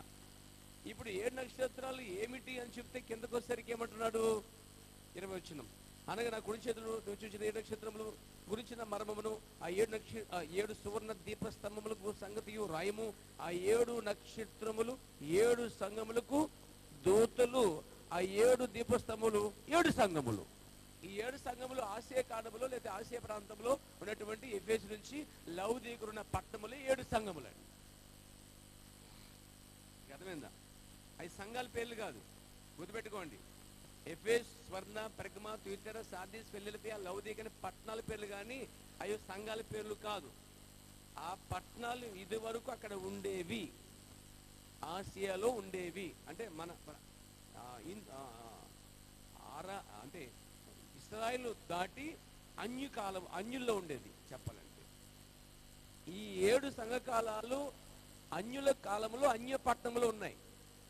7 సంఘకాలాలు పాత నిబంధనలో లేక కొత్త నిబంధనలో కానీ లేకపోతే ఇశ్రాయేల్ మధ్య కానీ లేవు. ఇశ్రాయేల్కి బయట దేశంలో ఉన్నటువంటి దేశాలన్నీ అన్య దేశాలు. గుర్తుపెట్టుకోండి, ఇశ్రాయేల్ దేశం మాత్రమే వేరు. వాళ్ళు అన్యులు కారు, వాళ్ళు యూదులు. యూదులు తప్పిస్తే ప్రపంచంలో అన్ని రకాలు కలిపితే ఒక్క మాట చెప్పాలంటే అన్యులు, ఒకటే కేటగిరీ. ఆ కారణం చేత అన్ని జనులకి ఒక్క ప్రవక్తే ఉన్నాడు అనే ఒక అంశాన్ని కూడా బోధించిన ప్రవక్త. ఎందుకంటే పౌలు గారు అన్యులకి పంపబడ్డాడు, కానీ అన్యుల నుంచి వచ్చిన ప్రవక్త కాడు. అతడు పుట్టుకతో యూదుడు. దేవుని మహిమ కలుగాక. కాబట్టి ఆయన చూసిన దర్శనములో 7 నక్షత్రములు యేసును పట్టుకున్నాడు. ఆ 7 నక్షత్రములు మనం చూస్తున్నాం, కుడి చేతిలో 7 దూతలు. కాబట్టి ఇక్కడ ఈ 6వ దూత 7వ దూత 7 సంఘాలకి పంపిన దూతలు. లౌదిక సంఘకాలమే ఈ కాలము. ఈ కాలం పంపినటువంటి వర్తమానికుడే అన్నిటిని ముగిస్తున్నాడు. ఇక ఏమీ లేదు. ప్రవక్త మాట చెప్పాడు, మర్మములన్నీ తెరవబడ్డాయి. ఇంకే ప్రత్యక్షత లేదు, ఏ కొత్త ప్రత్యక్షత, కొత్త బదులు లేవు. ప్రవక్త అన్నాడు, సంఘము ఇక దేనికోసం ఎదురు చూడాలంటే మునుగాళ్ళ మీద ఎత్తబాటు కోసం చూడాలంటే అండి. కొత్త ప్రత్యక్షతలు, కొత్త బయలుపాట్లు, కొత్త బోధలు, కొత్త రకాలు అవసరం లేదు సంఘానికి. కానీ ఈ 35లో ఇది ఒక రకమైనది. ఈయనంటే 8దో దూత అంటే ఎవరికో 8వ దూత. మరి ఎవరి కోసం 8వ దూత? ఆయన పెట్టుకున్న 7 సంఘ కాలాల్లో 7 దూతలు పంపించాడు. 7వ దూతతో దాన్ని ముగించాడు. 8దో దూత అని ఉందా అక్కడ? ఏమన్నా 8దో నక్షత్రం ఉందా ఆయన చేతిలో? 8దో ఆత్మ ఉందా? 7 వర్తమానికలు ఉంది, 7 నక్షత్రాలు ఉంది, 7 ఆత్మలు ఉంది. 7 దేవుని చేత పంపినటువంటి మనుషులై ఉన్నారు వీళ్ళు. 8దో దూతతో ఏ సంబంధం మనకు అవసరం లేదండి. 9దో దూత రానుకోండి, 10వ దూత మనకేంటి నష్టం ఏంటి? ఒకడు వచ్చి 10 అంటాడు, 30 అంటాడు. ఎన్ని అనుకున్నా నీ లెక్క మాత్రం 7. 7వ దూతకి మించి 8వ దూత వచ్చి ఏమో తెలుస్తుంది చేస్తున్నారు మాత్రం చూడాల్సిన అవసరత లేదు. అలా కనుక ఏంటంటే వచ్చిన తర్వాత వెళ్ళిపోయిన యోహాను ఎలాగా యోహాను విషయంలో జనులు తప్పిపోయారు, ఈ శాస్త్రులు, పరిసయ్యులు, సద్దూకీయులు, మహా సమస్త నాయకులు ఆ రోజు ఎలా తప్పిపోయారు, ఈ రోజు కూడా తప్పిపోతున్నారు, తప్పిపోయారు కూడా. ఇలా ఎన్నో డాక్టర్ సిద్ధాంతాలు ఉన్నాయి. ఇంకో సిద్ధాంతం ఏంటంటే, అదిగో మేఘము రాకడ, 2వ రాకడ. ఇది ఒక వర్గం వారు అని కాదు, బాగా వ్యాపించింది. ఆంధ్రాలో, ఇండియాలో 2 రాష్ట్రాల్లో బాగా వ్యాపించింది. మేఘమే 2వ రాకడ నొక్కు బోధించే వాళ్ళు ఢిల్లీ ప్రాంత ప్రజలై ఉన్నారు, ఈస్ట్ వెస్ట్ అయి ఉన్నారు, తెలంగాణ, ఆంధ్ర అయి ఉన్నారు, చాలా మంది ఉన్నారు అందులో. ఈ మేఘం 2వ రాకడ బోధించేది వరంగల్ మార్కు ఒకడు ఉన్నాడు దీంట్లోనండి, పేరు చెప్పేశాను. అయినా పర్లేదు, వీడియోలు పెట్టుకోండి, కానీ ఇది సత్యం, నేను నిజమే చెప్పాలని కోరుకుంటున్నాను. Praise God. దాన్ని అనుసరించి చేసేది ఆశీలాల గారి యొక్క బోధ అంతా వెళ్తుందండి. వాళ్ళ కింద ఉన్న సంస్థలు ఎన్నైతే ఉన్నాయి ఆంధ్రాలో మొత్తం, వీళ్ళందరూ కలిపి మేఘమే 2వ రాకడని వాళ్ళు బుక్ కూడా వేశారు, నా ఇద్దరికి పంపించారు. వాళ్ళు నా దగ్గర ఉంది బుక్. ఉందా మీ దగ్గర కూడా? ఉందా? నాకు ఇచ్చేసారా? వీళ్ళ దగ్గరికి వచ్చింది, నాకు ఇచ్చారు. మేఘం 2వ రాకడని అంత గట్టిగా చెప్తున్న సంఘాలు లేకపోలేదు. నేను చెప్పిన 35 అదొక రకం. అవన్నీ ఎంత సత్యమో అబద్ధాలో ఇది కూడా అంతే అబద్ధం కూడా. దేవునికి మహిమ కలుగాక. వ్యక్తి మీద కాదు మనం ఉండవలసింది, వ్యక్తుల మీద కాదు మనం పెట్టుకోవాల్సింది. మన భక్తి, మన విశ్వాసం వ్యక్తుల మీద, వాళ్ళ మీద, పాటల మీద, వీళ్ళ మీద, వాళ్ళ మీద, నాయకుల మీద వేసుకుంటే కాదు, కానీ వాక్యం మీద వేసుకోవాలి. మన లంగర్ ఎప్పుడు ఆ బండకే తగిలించి ఉండాలి. ఎన్నో వాళ్ళు చెప్పారు, ప్రవక్త ఇవానం వెళ్తున్నప్పుడు ఆ సముద్రంలో ఒక ఓడ ఎటువంటి అలలకి భయపడకుండా, ఎటువంటి మునిగిపోకుండా ఆ వాడ మధ్య, ఆ సముద్రం మధ్య వాడ చాలా నిటారు నిలబడి ఉందటండి. దానికి ఎందుకు అంత ఆ విధంగా నిలబడిందంటే, సముద్రములో ఎటువైపు చూసినా తాడేసి కట్టక లేదు అక్కడ. సరే, కానీ ఒక ఆయన అన్నాడు, అది అంతగా నిలబడ్డ కారణం ఏంటంటే దాని కింద బహుదూరములో ఒక బండ ఉన్నది, ఆ బండికి లంగర పట్టుకున్నది. కాబట్టి ఆ వాడెవరంటే నీవే. ఆ లంగర్ ఎవరు తెలుసా? నీ విశ్వాసము. ఆ బండి ఎవరు తెలుసా? దేవుని వాక్యమై ఉన్నది. క్రీస్తు అనే వాక్యం పైన మనం లంగర్ వేసుకోవాలి. అందుకని బండకి వేయకుండా వ్యక్తులకి వేసామనుకోండి, పడిపోతాం. దేనికే లంగరు? వాడ నిలబడాలంటే లంగరు దేనికి వేస్తారు? నాయకుడికి వేయరండి. నాయకుడైతే ఈడ్చిపోద్దండి. అయితే ఏదో చెట్టుకో పుట్టకో దానికో ఆ పక్కన వాడుకో ఆ పక్కన నామకో వేసారనుకోండి, అది ఇది కూడా ఉడిపోతుంది. నేను చెప్పిన అర్థమైందా? దేనికేస్తారు? స్థిరమైన బండకేస్తారు. మళ్ళా అంతేకాదు, వేసిన తర్వాత అంటే వారు దాన్ని లాగుతారు, బిగిస్తారట. దాన్ని గట్టిగా బిగిన తర్వాత, స్ట్రాంగ్ చేసిన తర్వాత అప్పుడు బిగిస్తారు దాన్ని. అంటే దానికి కన్ఫర్మేషన్, అది బండని గట్టిగా పట్టుకుంది. ఆ బండ ఊడిపోయే బండ కాదు, అది స్థిరమైన బండ. ఏది స్థిరమైంది? దేవుని వాక్యం ప్రపంచంలో స్థిరమైనది. దేవుని వాక్యాన్ని దాటి తప్పామా లేనిపోని సిద్ధాంతాలు వచ్చి పడతాయి మనకి. మన ప్రభుత్వం 7వ సంకాలంలో 7వ బొద్దుల్లో 7వ సంకాలంలో బహుశా అన్నాడైనా, నా ప్రత్యక్షత సమస్త నుంచి రాలేదు, నా ప్రత్యక్షత నా జ్ఞానం నుంచి రాలేదు, నా ప్రత్యక్షత క్రీస్తు నుంచి వచ్చింది అంటున్నాడు. నాకు వచ్చిన ఈ ప్రత్యక్షత, నేను చెప్పే ఈ ప్రత్యక్షత, నేనే కొత్త సిద్ధాంతం బోధించడం లేదు, నా ప్రత్యక్షత వాక్యానుసారమైంది అన్నాడండి. అంటే ఆయన బోధ అనే కార్యాలు అన్ని వాక్యానికి సరిపోయేటువంటి కార్యాలు. నేను మహిమ కలుగాక. నేను కేవలం మెసేజ్ చర్చలకు సిద్ధాంతాల గురించి చెప్తున్నాను తప్ప ఇక సంఘశాఖ చెప్పుకోక్కర్లేదు. మనం సంఘశాఖ గురించి ఆలోచించక్కర్లేదు. అవి ఎప్పుడో తప్పిపోయి క్రీస్తులో, వాడి కోసం మళ్ళీ ఏం చెప్పక్కర్లే. బహుశా ఒకవేళ దేవుడు వీళ్ళకి ముసికేసి వాళ్ళకి తెరవచ్చేమో అని అనిపిస్తుంది ఒక సందర్భంలో. చెప్పలేం. ఎందుకంటే వీళ్ళు ఇస్రాయల్ అయిపోయి ముదిరిపోయారండి. చూడగా గాడిద గుర్రమైనట్టు, గుర్రం గాడిదైనట్టు కనిపించింది వీళ్ళందరికీ. ఇంకో సిద్ధాంతం మనం చెప్పంటారా? చెప్పాలి, తప్పదు, తెలుసుకోవాలి. ఇంకెప్పుడు తెలుసుకుంటాం? ఒక నామకాలు కైసుడిగా అప్పుడప్పుడు వచ్చి వెళ్ళిపోతే నువ్వు ఖచ్చితంగా కోల్పోతావు చాలా విషయాలు. నువ్వు సంఘానికి బుధవారం రావట్లేదు, చాలా విషయాలు కోల్పోతున్నా, ఒక భయంకర అంధత్వంలో దిగిపోతున్నావు. నీకు తెలియాల విషయాలు. పెద్దగా రండి రండి అని చెప్పే పరిస్థితి తెచ్చుకోవద్దు. అసలు ఆ ఆలోచనకి రాకూడదు. వీలైతే వెళ్దాం, కుదిరితే వెళ్దాం, బుధవారం అయితే అవకాశం వెళ్దాం అని ఒక విశ్వాసం ఎన్నడూ ఆ విధంగా ఆలోచించడాన్ని అనుకున్నాను. ఎదిగిన వాడు 5 జ్ఞానేంద్రములు 6వ జ్ఞానం ఉన్నవాడు ఖచ్చితంగా దానికోసం ఆలోచించడు, నేరుగా వెళ్ళి నేర్చుకున్నాడు యేసుకి వెళ్ళి.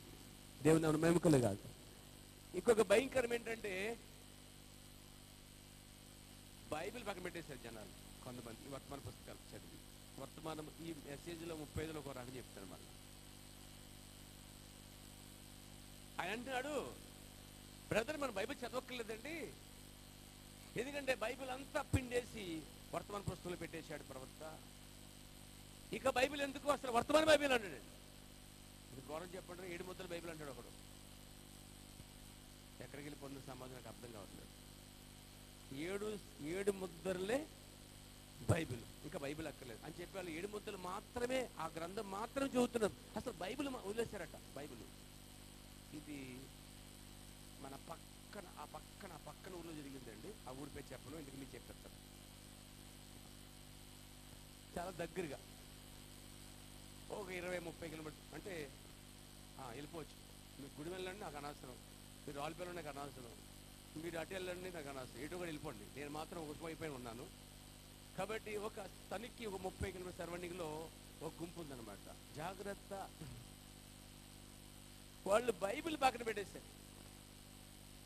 వాళ్ళు ఏరా బాబు అంటే, లేదు బైబిల్లో ఉన్నాయి అన్ని విషయాలు మొత్తం వర్తమాన పుస్తకాల్లో చెప్పేశాడు. కాబట్టి చరిత్ర చదవక్కర్లేదు, ఎందుకంటే చరిత్ర చదివేశారు ప్రవక్త గారు. అది నిజం, వాస్తవం. అబ్రహాము లింకన్ చరిత్ర చదివాడు తెలుసా మీకు? జాన్ వెస్లీ, జాన్ హ్యాడ్, జాన్ ఇంగ్లీ, ఇలా ప్రవక్తలు, వర్తమానికులు, సంస్కర్తలు ఎంతోమంది, విలియం కేరీ, వీళ్ళ పుస్తకాలు కార్యాలు అన్నీ చదివేసేదండి. కాబట్టి అంటే ఒక ఆయన అవి చదవట్లేదు బ్రదర్, ఎందుకంటే అవన్నీ చదివిపిండి ఇచ్చేసాడు అంటే అది చదవరు, ఇది చదవరు. కేవలం 7 పుస్తకం మాత్రం చదువుతారంట వాళ్ళు. ఏంటంటే మొత్తం అన్నీ దీంట్లోనే ఉన్నాయి బ్రదర్, ఇంకేమీ అవి కొంతమంది ఘోరం చెప్పండి, ఏ పుస్తకాలు అక్కర్లేదు, 7 మాత్రం సరిపోతున్నాడు.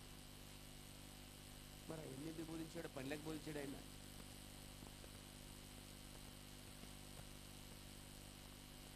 ఒకసారి సొలొమోను దగ్గరికి శాబాదేవి రాణి వచ్చిందంటే, ఆ రాణి రాగానే సొలొమోను పెద్ద విందు ఏర్పాటు చేసి, పొడవాటి బాలు ఏర్పాటు చేసి అన్ని రకాల ఐటమ్స్ వండి పెట్టాడు. వచ్చి తింటున్నప్పుడు సొలొమోను అంటే పరిచయం చేస్తున్నాడు అంటాడు, ఇదిగో ఇవి ఆది కాండము, నిర్గమకాండము, లేవే కాండము, టేస్ట్ చూడు, సామెతలు, ఇది వేసుకొచ్చుడు ప్రసంగి అని 66 రుచులు అక్కడ పక్కన పెడితే, ఇదిగో మళ్ళీ అన్నట్ట ఇది 7 ముద్దలు, 7 సంకలాలు, ఇవి కార్యాలు, 7 దీపములు, ఇగో ఈ కార్యాలు అన్నీ చెప్పుకొచ్చాడు. దేవునికి స్తోత్రం కలిగాక. అంటే ఆమెకి అన్ని పరిచయం చేశాడు. అలాగే ఈ కాల వధువుకి 1200 పైన రుచులు ఇవ్వబడ్డాయి. ఆ రాణికి ఇవ్వబడితే మరి ఈ రాణికి ఇవ్వబడవా ఏంటి? ఈ రాణికి కూడా ఇవ్వబడ్డాయండి. దేవునికి మహిమ కలుగాక. కాబట్టి ఏది తీసివేయడానికి లేదు. మన ప్రవక్త అంటాడు, బైబిల్ ప్రవక్త చనిపోయే వరకు, ఆయన పరదేశికి లేకపోతే విశ్రాంతికి వెళ్ళే వరకు ఆయన బైబిల్ చదివితే ఉన్న ప్రతిరోజు బైబిల్ చదివాడండి ఆయన. కాబట్టి ఇన్ని భయంకరమైన కార్య సిద్ధాంతాలు ఉన్నాయి.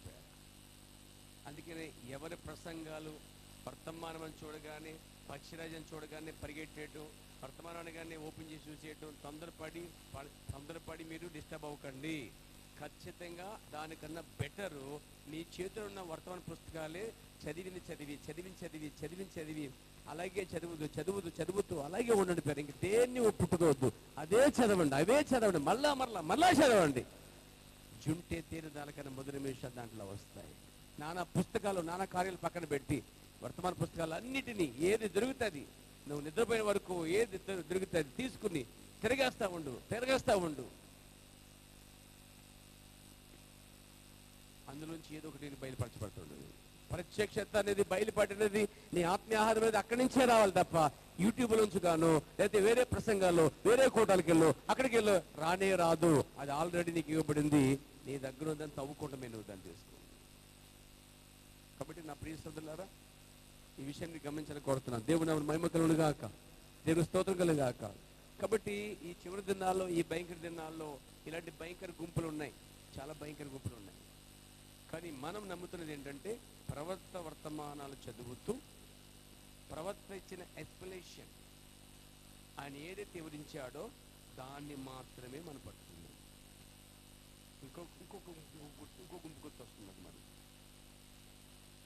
ఒకసారి ఒక ఆయన 1977లో రాకడైపోయింది అన్నాడు. ఆయన అంటే ప్రవక్త అన్నాడు. మేము నమ్ముతున్నామేంటి అన్నాడు అతను. ప్రవక్త చెప్పాడు కాబట్టి మేము నమ్ముతున్నాం. ఎప్పుడైపోయింది రాకడైపోతే ఈయన ఏం చేస్తాడు? బుర్రుందా? రాకడైపోయిందంటే నువ్వేం చేస్తున్నావు ఇక్కడ? అది 1977లో ప్రవక్త నేను ఊహించుచున్నాను, ఇది ప్రవచనము కాదు, ఇది యెహోవా ఇలాగూ సెలవిచ్చిందైతే కాదు, నేను అనుకుంటున్నాను అని చెప్పాడు కూడా. ఆయన thus saith the Lord అని చెప్పి తీసుకోవచ్చు మనం. ఆయన కామన్ గా చెప్పింది మాత్రం తీసుకోవసరం లేదు. దాన్ని సీరియస్ తీసుకున్న కొంతమంది ఉన్నారు. 1977లో అయిపోయిందండి. నేను ఒక మీటింగ్కి వెళ్తే అక్కడ 1993లో ఎత్తబాటు అయిపోయిందని రాసేవాడు. సంఘకాల డేట్లు వేస్తారు. ఇంకేదో సంఘకాల డేట్లు ఉంటాయి కదా, ఎంతండి? 53 అని చెప్పక్కర్లేదండి. ఇది ఎఫ్ఎస్కి లాస్ట్కి వచ్చేయండి. స్టార్ట్ అయ్యింది ఇప్పుడు 1906. ఈ అన్నిటికీ సంఘకాల ముగింపు డేట్లు అంటే ముగిన సంవత్సరాలు ఉన్నాయి. అవునా? తెలుసా మీకు ఆ విషయం? ఎంతమంది తెలుసు?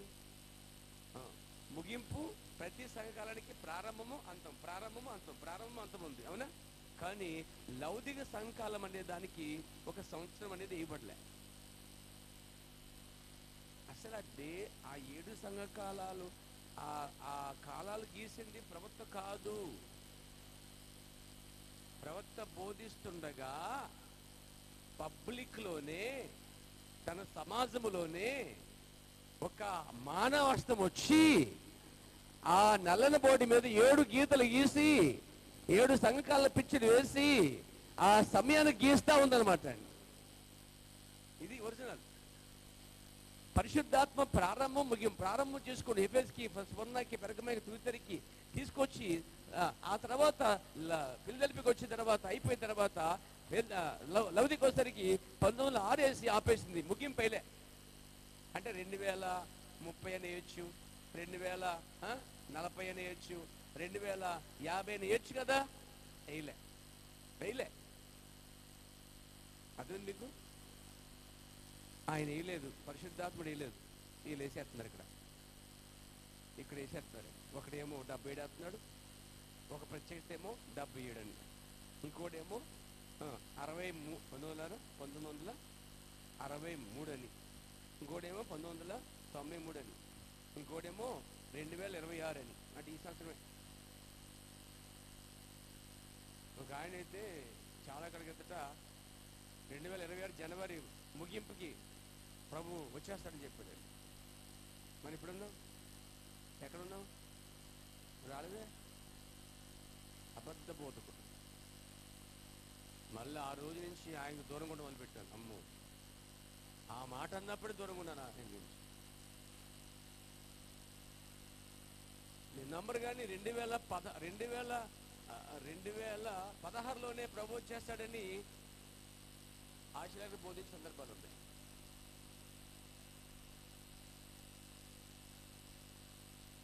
ఎందుకు చెప్పిన ధైర్యం అంటే వర్తమానం అది కాదు కాబట్టి. ఒక ఆయన చెప్పిన డాక్టర్ సిద్ధాంతాలు ఉన్నాయి కాబట్టి. నాకంటే సిద్ధాంతం ఏమి లేదు. ఆయన ఏం చెప్పాడో అది లేఖనానుసారంగా లేకపోతే మాత్రం ఖర్చు చెప్పాల్సి వస్తుంది. ఎంతటి వారైనా ఎవరైనా ప్రజల వర్తమానం ముందు, బైబిల్ ముందు అందరూ తక్కువే. ఆది అందే వాక్యం ఉంది. ఈ సంఘ కాపర్లు, ఈ వర్తమాన సంఘాలు 35 రాకముందే ప్రారంభంలోనే వర్తమానం ఉంది. అది వచ్చింది 1947లోనే ప్రవక్త వద్దకు వచ్చింది వర్తమానము. అప్పుడు ఏదైతే ఆయన బోధించాడో 2026 సంవత్సరం కూడా అది అలాగే స్థిరముగా ఉంది. ఈ మధ్యలో వచ్చిన వాళ్ళు బుర్ర తక్కువ, ఎక్కువ గలవారు, జ్ఞానవంతులు, తెలివైన వాళ్ళు, గుంపులు ఎక్కువ అవటం, పేరు ఎక్కువ రావటం, డబ్బులు ఎక్కువ రావటం వల్ల కళ్ళు మూసుకుపోయి వాళ్ళు ఇంకా చాలా ఘోరంగా ప్రవర్తిస్తున్నారు. ఆ మధ్యకాలంలో ఒక ఆయన్ని గాడిద ఎక్కించి దుప్పట్ల పరిచి ఓసన్నా ఓసన్నా ఓసన్నా ఓసన్నా ఓసన్నాను ఆ వీధులు కూడా తిప్పారు. ఆయన ఎవరు కాదు, ఆశీలాల గారిని. మీరు దానికి కాదని లేదు, వీడియోలు ఉన్నాయి దాంట్లో. ఏదో తలకాయ తీసి తలకాయ పెట్టారని అనుకుంటా లేదు. ఏఐ వచ్చింది మార్చేసినట్టు లేదు, రియాలిగా జరిగిందండి. దాన్ని ఎవడూ కాదని. ఏంటండి గాడిద మీద ఎక్కి బట్టల పరిస్తే ఆయన ఒక్కడే ఎక్కడ గాడిద, ఎవరికి వాడలేదు. మిగతా కూడా ఆ గాడిద, అందరు గాడిద ఎక్కితే సరిపోతుంది, బాగుంటుంది. కానీ ఒక్కడే గాడిద ఎక్కాడు, అక్కడ పొరపాటు జరిగింది. తర్వాత ఈత మట్టలు ఆ మట్టలు పరిచారు ఆ బట్టల మీద. ఆ గాడి మీద తీసుకొస్తే జెండలు పట్టుకుని ఓసన్న ఓసన్నారు. ఓసన్న అనే పదము ఎవరికి ఉపయోగించే తెలుసా? యేసుక్రీస్తు మాత్రమే.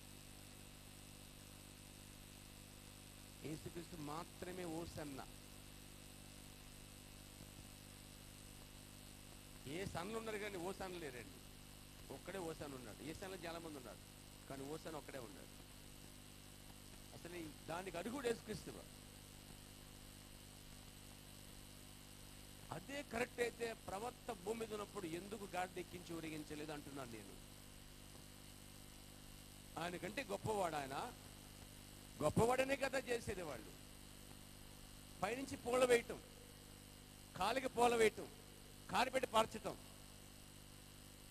రాజకీయాలు జరిగితే కార్యాలు అవి, కానీ మతపరమైన దాంట్లో జరిగితే కనుక ప్రమాదకరం. జరుగుతాయి కొన్ని మతపరమైన ఋషుల మధ్య, వాళ్ళ మధ్య బాబాల దగ్గర జరుగుతూ ఉంటాయి కార్యాలు. బాబాలకి ఋషులకి వాళ్ళకి మధ్య జరుగుతాయండి ఇవన్నీ పెద్ద పెద్ద కార్యాలు, పెద్ద పెద్ద సన్మానాలు, పెద్ద స్టేజ్ వేసి పెద్ద గ్రౌండ్ వేసి వెళ్ళి కూడా దిగొచ్చి ఆ స్టేజ్ నడుస్తుంటే పోలేస్తారు బయట బాబాలకు వాళ్ళకి. ఇందులో బాబా లేరు, బాబులు లేరు, ఒక్కడే ఉన్నాడు క్రీస్తు. ఆయనకి మాత్రమే సమస్త మహిమ ఘనత వెళ్ళాలి. ఏనాడు పౌలు కానీ ఆ మార్గంలో రాలేదు, బర్నబా మార్గం రాలేదు, సౌలు శీలలు ఆ మార్గం రాలేదు. నేను చూసిన పౌలు కానీ ఆ తర్వాత వారు కానీ ఆ మార్గంలో లేరు. 7 లేని ఘనత ఆయన ఒక్కడికి ఇచ్చారు. ఈ కాలంలో మన ప్రభుత్వం వస్తే జస్ట్ సాల్వా కేపర్ దండేశారు మన ఇండియన్ పీపుల్. కానీ ఇక్కడ అలా కాదు, పోలేస్తున్నారు, మొక్కుతున్నారు, ఆరాధన జరుగుతూ ఉంది.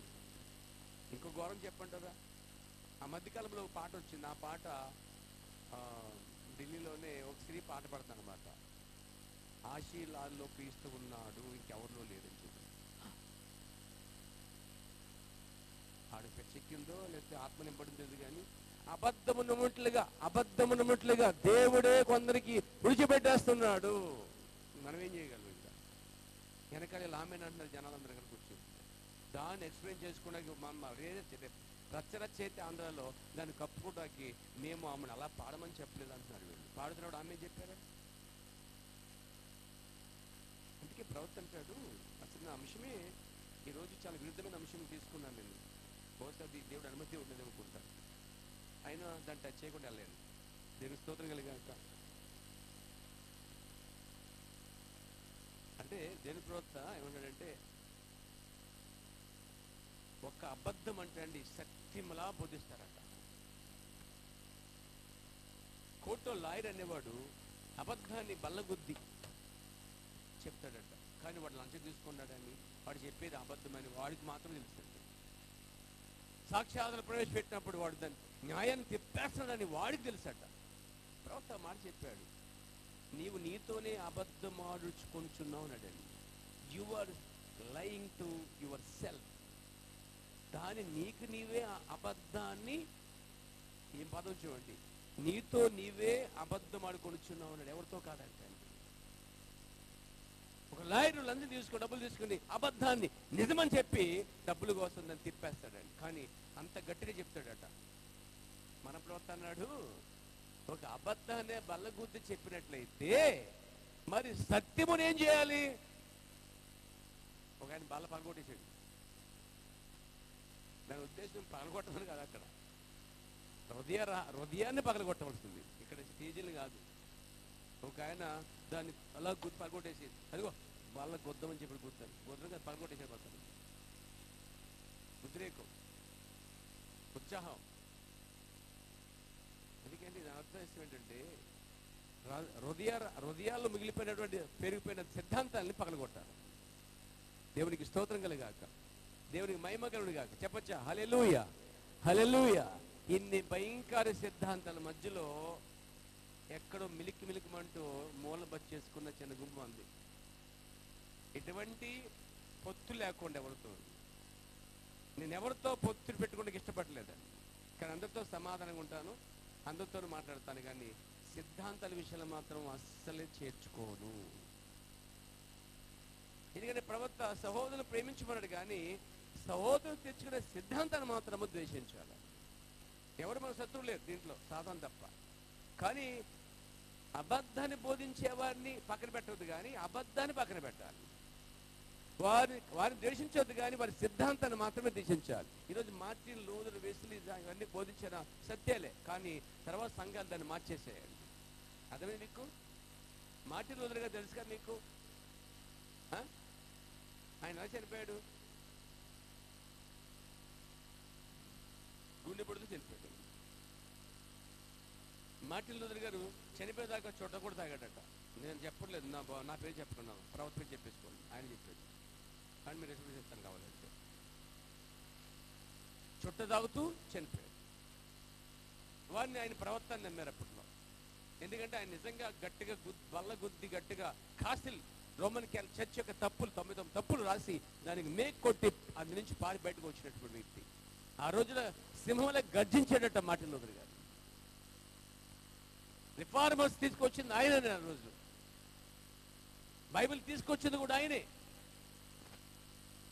ఆ తర్వాత అన్నాడు, మీరెప్పుడు లూథరన్స్ అని పిలిపించుకోకండి, క్రైస్తవులని పిలిపించుకోండి అని చెప్పి ఆయన చనిపోయాడు. మన పెద్దలందరూ చాప మీద కూర్చొని మీటింగ్ పెట్టుకొని ఎంతో సేవ చేశాడు ఆయన, అది ఇది అది అని చెప్పి సెయింట్ మార్టిన్ లూథర్ చర్చ్ పెట్టారు. అదే వద్దన్నాడు ఆయన, దాన్నే పెట్టారు. ఎవరు వద్దన్నారు? ఇప్పుడు కనుక మార్టిన్ లూథర్ గారు తిరిగి వచ్చాడా, ముందు ఆ బోర్డులన్నీ పీకించేసి మళ్ళా మీరు రోమన్ క్యాథలిక్ ఆత్మలు కలిగి ఉండరు వర్ధిస్తాడండి ఆయన. ఎందుకంటే ఆ రోజుల్లో రోమన్ క్యాథలిక్ సంఘం మీద దుయ్యబట్టిన వాడే, యోహాన్లా పనిచేసిన వాడే మార్టిన్ లూథర్ అంటాడు. అర్థమైంది మీకు? స్వభావాలు మారతాయి అనుకుంటున్నారా? చనిపోయిన సుమియలు స్వభావం మారింది అనుకుంటున్నారా? మరణము నివాసాలు మారుస్తుంది కానీ స్వభావం మార్చదండి ప్రవర్తన. మరణము నివాస స్థలం అంటే ఇక్కడి నుంచి ఒక స్థలంకి వెళ్తాం కానీ స్వభావం అయితే నీ యాక్టివిటీ వస్తే మారదండి. దైవ చిత్తానుసారం వచ్చిన ఆ యొక్క దాని ఏమంటారు స్వభావం. అమ్మ నాన్న నుంచి వచ్చిన స్వభావం ఇంకా మారు మనసు ఉంది కానీ దైవం నుంచి వచ్చిన స్వభావం అయితే మారదు. అర్థమే మీకు? బ్లడ్ నుంచి వచ్చే స్వభావం వేరే ఉంటుంది, దానికి మారు మనసు పొందడానికి అవకాశం ఉంది, మనసు మార్చుకునే అవకాశం ఉంది. కానీ దైవ చిత్తానుసారం వచ్చిన స్వభావం ఒకటి ఉంది సారా, అది పుట్టుక నుంచే ఉంటుంది, బ్లడ్తో సంబంధం లేకుండా. దైవ చిత్తానుసారం అది అసలు మారదు. బాప్తిస్మం యోహాను వచ్చాడు బయటికి గొడ్లేసుకొచ్చేస్తారు అందరి మీదకి. ఇంకా ఆత్మది ఏలే వచ్చాడుకోండి, ఆయన కూడా అలాగే గద్దిస్తూ ఉంటాడు. మరి ప్రవక్త బ్రహ్మ గారు వస్తే కూడా అలాగే ఉంటుంది. ఆ స్వభావం మారదు. వేదిక ఎక్కితే కనుక అగ్ని వల్లే, ఏలియా వల్లే, ఎలీషా వల్లే అతను బోధించగలడు. కాబట్టి మరణం అనేది మన యొక్క నివాస స్థలం మారుస్తుంది, స్వభావాన్ని మార్చుతుంది. మరి అంటే మార్చిన తర్వాత ఏం చేస్తాడు? మొదటి ఏ స్వభావం కలిగి ఉన్నాడో ఆ స్వభావాన్ని బట్టి ముందు ఆ తణుకులో బోర్డు పీకెత్తాడు. ముందు వచ్చి ఇంకెక్కడెక్కడ ఉన్నాయో సెంట్ లూథరన్ చర్చిలు మన బోర్డులో పీకెత్తాడు. ఎందుకు పీకెత్తడుకున్నాడు ఆయన? అసలు మీరు లూథరన్స్ అనే పిలిపించుకోవద్దురా బాబు, ఏమని పిలిపించుకోవాలి? క్రైస్తవులు అని పిలిపించుకోండి అన్నాడు. అందుకే మన ప్రవక్త అన్నాడు, నువ్వెవరు అంటే పేరు చెప్పడంట, నేను బాప్టిస్ట్ అంటాడు. Taste Baptist. నువ్వెవరు అంటే చాప్ క్రిస్ట్ అంటారు, సిఓసి అంటారంట షార్ట్కట్. నువ్వెవరు అంటే నేను లూథరన్ అంటారంట. ఆయన ఏమడిగాడు? నువ్వెవరు అంటే ఏం చెప్పాలి తెలుసండి? నేను లూథరన్ని, నేను చాప్ క్రిస్ట్ని, తర్వాత నేను WBMని, లేకపోతే GDMని, జిడ్డు మొఖాన్ని, రోమన్ క్యాథలిక్ని, లేకపోతే అది ఇది నేను LF అని, GF అని చెప్పుకోవద్దంటండి. ఏం చెప్పుకోవాలి? నేను క్రైస్తవుడని చెప్పుకోవాలంటే. అని ఎవరు నేర్పించారు? ప్రవక్త. కానీ ప్రజలు మీరు అడిగి పబ్లిక్లో మామూలుగా మీరు వెళ్ళి నీవెవరు అని అడగండి, అడగకుండా అంటారు నేను 32ని, 22ని, ఇంకా నేను ట్రెజరర్ని అది అడిగావా? అది గొప్పలు కావాలి. అదిగో పెద్ద తణుకులో పెద్ద సంఘంలో నేను ట్రెజరర్ని, ఆ పెద్ద సంఘానికి వెళ్తాను, నేను ఆ పెద్ద సంఘంలో నేను చందా పడతాను, గొప్ప చందా పడతాను, నువ్వు చందా ఇవ్వు. ఇలాంటివి చాలా మంది. ఆ పెద్ద సంఘానికి నేను సంఘ పెద్దని కానీ తాగుబోతుంది. ఇలా అంతమంది లేరండి. ఇంకా వాటి కోసం చెప్పుకునే సమయమే మనకు లేదు. అసలు మన శత్రులు ఎక్కలేరు, ఇక్కడే ఉన్నారండి. ఐగిప్తులు ఎవరు అమోరీయులు అమాలేకులు ఒక ఎత్తు అయితే పిల్లరా పాత నిబంధనలో కోడన్న సహోదరులే భయంకర శత్రువులు. ఆ 10 మంది గోత్రకర్తలే భయంకరమైన సంఘర్షణల కన్నా ప్రమాదకరము. యుద్ధం ఎక్కడో లేదు మనకి, మనలో మనకే యుద్ధం ఉంది. కాబట్టి ఇలాంటి విషయాల్లో వీళ్ళంతవరకు దూరంగా ఉండి ఎవరితో పుత్తి లేకుండా ప్రశాంతంగా పుస్తకాలు చదువుకుంటూ ఆత్మను ప్రార్థన చేసుకుంటూ పరిశుద్ధాత్మ నడిపి మీద ఆధారపడుతూ మనం ముందుకెళ్తే భవిష్యత్తులో దేవుని దగ్గర చేరుకునే అవకాశం ఉంది. ఎందుకంటే మనం వారి మీద వీళ్ళ మీద మన విశ్వాస మనుషు జ్ఞానమును ఆధారం చేసుకోకూడదంటే ఒకడు మనుషుల జ్ఞానం పైన మనుషుడి పైన అంగడి వేసుకున్నాడా, ఆ మనుషుడు స్థిరం కాదు, ఎప్పటికైనా పడిపోతాడు. కానీ పడిపోయినది దేవుని వాక్యం. దేవునికి మహిమ కలుగాక. స్థిరమైన వాక్యం. అందుకే భూమి ఆకాశాలు పడిపోయినా, కోల్పోయినా, శిథిలమైపోయినా, పతనమైపోయినా, గతించిపోయినా వాక్యము గతించదు. అందుకే మనం ఎప్పుడు వాక్యం పైన మాట్లాడుతాను. ఎంతమంది మీలో రోజు బైబిల్ చదువుతున్నారు అడిగనుకోండి, చేతులండి. మళ్ళీ మిగతా వాళ్ళు అని చూస్తున్నాను. నా ఇంకా మీకు దండం, మీ బాగు కోసం చెప్తున్నాను. అందుకే అందరికి మిత్రుడు అయిపోయింది. నిజం చెప్తేనే అంటారు కదా, ఏమిటిదని ఉంటారు, అది మన భాషలేండి. పబ్లిక్ భాష ఏంటంటే ఉన్నమాట చెప్తే ఊరికి దూరం. ఊరికి దూరం కాదు, ఇంటికే దూరం అయిపోయింది. ఇప్పుడు ఇంటికి ఉన్న వాళ్ళకి కాని వాళ్ళకి అందరూ దూరం అయిపోయాయి ఉన్నమాట అన్నందుకు. అందుకే నాకు అర్థమైంది. అంచేత అబద్ధాలు ఆడితే దగ్గర అవుతాను. వద్దు, వాళ్ళ కోసం వీళ్ళ కోసం అబద్ధాలు ఆడి నేను ఎందుకు అక్కడ పోవాలి. సో కాబట్టి నిజమే పలకాలి. వారు రోజులు అబద్ధం ఆడుకున్న వాళ్ళు ఎంతమంది ఉన్నారు ఇక్కడ? సోమవారం, మంగళవారం, బుధవారం, గురువారం, శుక్రవారం, శనివారం, ఈ రోజు వరకు, ఇప్పటి వరకు ఈ వారం అంతా ఒక్క అబద్ధం ఆడలేదు అనేవాళ్ళు ఎంతమంది ఉన్నారు?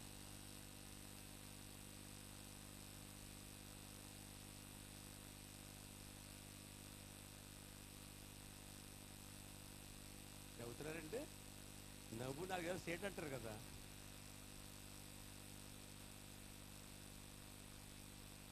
కొంతమంది మంచినీళ్ళగా అబద్ధం ఆడతారండి. రాజమండ్రిలో ఉండి రాళ్ళపల్లి చెప్తాడు, తప్పు కదా. ఏమండి, అల్లంపరలో ఉండి అబ్బాయి తణుకులో ఉన్నారు, అమ్మగో 4వ పరిమాణం రికార్డ్ అవుతున్న సంగతి మర్చిపోయావా సోదరా, సహోదరుడు? అలా అనొచ్చా అసలు?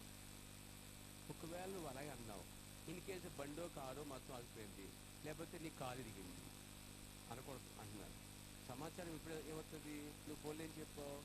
అల్లంపురం వచ్చి చెప్పావు. అల్లంపురం కాదు, అల్లంపురం నుండి తణుకొని చెప్పావు. దోవలో జరిగింది కార్యక్రమం అంతా. అప్పుడు ఫోన్ వచ్చింది, ఎక్కడున్నావు?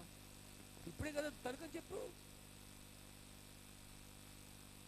ఇప్పుడే అలా ఫోన్ పెట్టగానే చిన్న యాక్సిడెంట్ సంథింగ్ జరిగింది.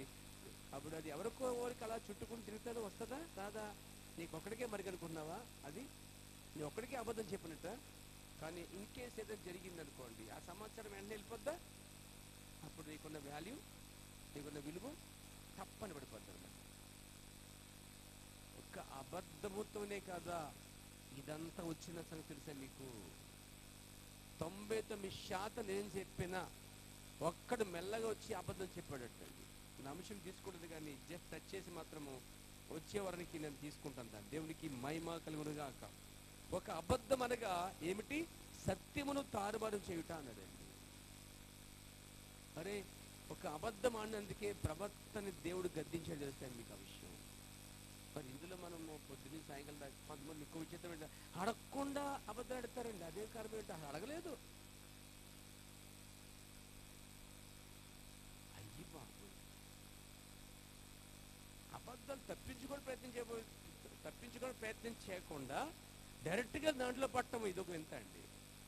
సో దీని నుంచి మనము కనీసం కొంచెమైనా ఆలోచన చేయాల్సిన అవసరం ఉంది. దేవునికి మహిమ కలుగాక.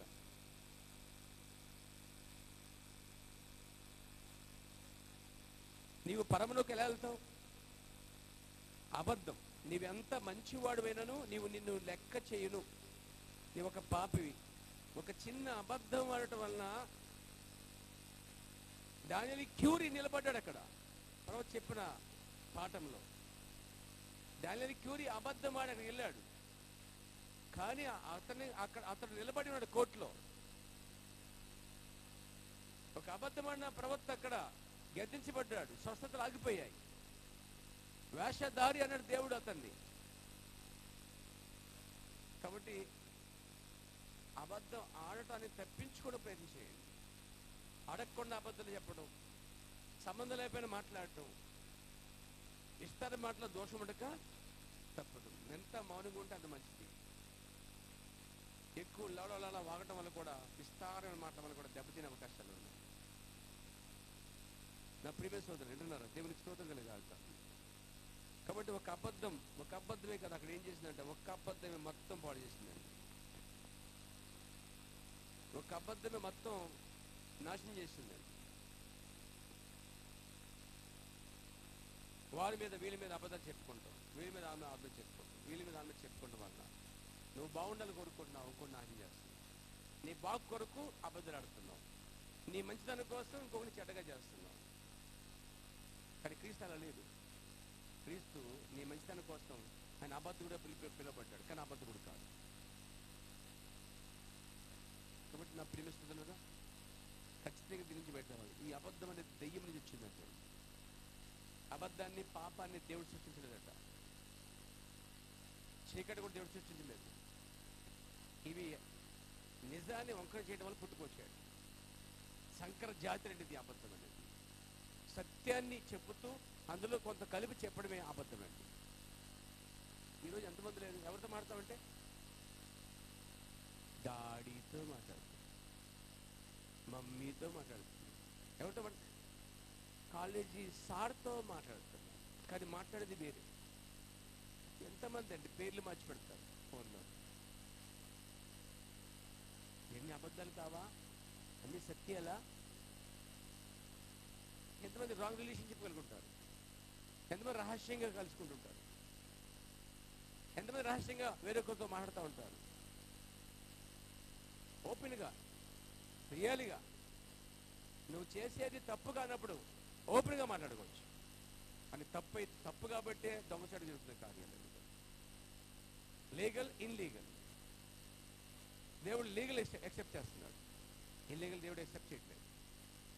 కానీ ఆ తప్పుదనం వెళ్ళకుండా ఉండడానికి దేవుడు తప్పించుకుని మరొకరు చేస్తాడు. హెచ్చరిక చేయకుండా దేవుడు తీర్పు తెచ్చుకుంటాడు. దాన్ని మీరు గమనించి జాగ్రత్తగా దాన్ని తప్పించుకుని ప్రయత్నం చేయాలి. ప్రభుత్వం ఎంత యథార్థంగా ఉండగలుగుతున్నారో అంత యథార్థంగా ఉండండి. దేవుడికి మహిమ కలుగాలి. చాలామంది ఏమంటారంటే, నేను విజయవాడ చూస్తున్నాను, ఎవరో ఫోన్ చేశారనుకోండి, విజయవాడ అని చెప్తాను. ఇంట్లో కూడా నేను నిజం చెప్పి వెళ్తాను, బయటికి పిల్లలకి కూడా చెప్పి వెళ్తాను, ఎక్కడికి వెళ్ళినా వాళ్ళు చెప్పి వెళ్తాను. ఏదైనా చెప్పలేదంటే వచ్చాను చెప్తాను. నేను నాకు సంబంధించిన వరకు, నా హృదయంలో ఉన్న వారికి నేను ఖచ్చితంగా ఏ విషయం దాచిపెట్టు, అది పిన్ను గుచ్చి చెప్తాను. మడత పెట్టి అది పెట్టి ఇది పెట్టి చెప్పకండి. కొంతమంది తెలుగులో చెప్తారు, అర్థమైనట్టు అర్థం కానట్టు చెప్తారు. అదో డెలివరీ అండి, అది దయ్యపు ఆత్మ. కాబట్టి మనం అలా వేషధారణగా ఉండడానికి దేవుడు ఇష్టపడలేదు. ప్రవక్త ఆ విధంగా పెంచడానికి ఎన్నడూ ప్రయత్నము సంఘాన్ని ప్రేరేపించాలి, ప్రభాతం చేయలేదండి. ఎప్పుడు ప్రవక్త మీరు క్రీస్తు మనసు కలిగి ఉండండి, ప్రేమించండి, క్షమించండి, ఎదుటిమని అర్థం చేసుకోండి. ఏ స్థితిలో ఉన్నాడు సహోదరుని గమనించి వెళ్ళి ఇంకా తొక్కేయకుండా అతను చెయ్యూతనివ్వండి అంటున్నాడు చోట. దేవుడు మేము కలిగాక ఏ సహోదరి దూరంగా ఉంటుంది గమనించి ప్రేమతో ఆమె లేవనెత్తి మరలా క్రీస్తుని బలం నిలబెట్టినని చెప్తున్నాడు. అంటే ఇంకా తొక్కేమని చెప్పలేదు. ఈరోజు చాలా సంఘాలు పడిపోతే ఇంకా తొక్కేసే రకాలు తప్ప పైకి లేపేవారు మాత్రం కనిపించదు మనకి. అంత నెగిటివ్ థింక్ అనమాట, అంత నెగిటివ్ థింక్ ఎక్కడ చూసినా భయంకరం అనమాట. దేవునికి స్తోత్రం. ప్రవక్త అన్నాడు, మీరు రక్షించబడినప్పుడు భూ సంబంధము స్థితి నుండి పైకి లేచు శక్తిని దేవుడు మీకు ఇచ్చును. మీరు రక్షించబడినప్పుడు భూ సంబంధము స్థితి నుండి పైకి లేపే శక్తిని దేవుడు మీకు ఇచ్చును. ఆ పైకి లేపే శక్తే ప్రవక్త అంటాడు, డైనామిక్ పవర్ అన్నాడు. మీ విశ్వాసము లోకం యొక్క సంగతులను జయించును అన్నాడండి. మీ విశ్వాసం ఏమిటి?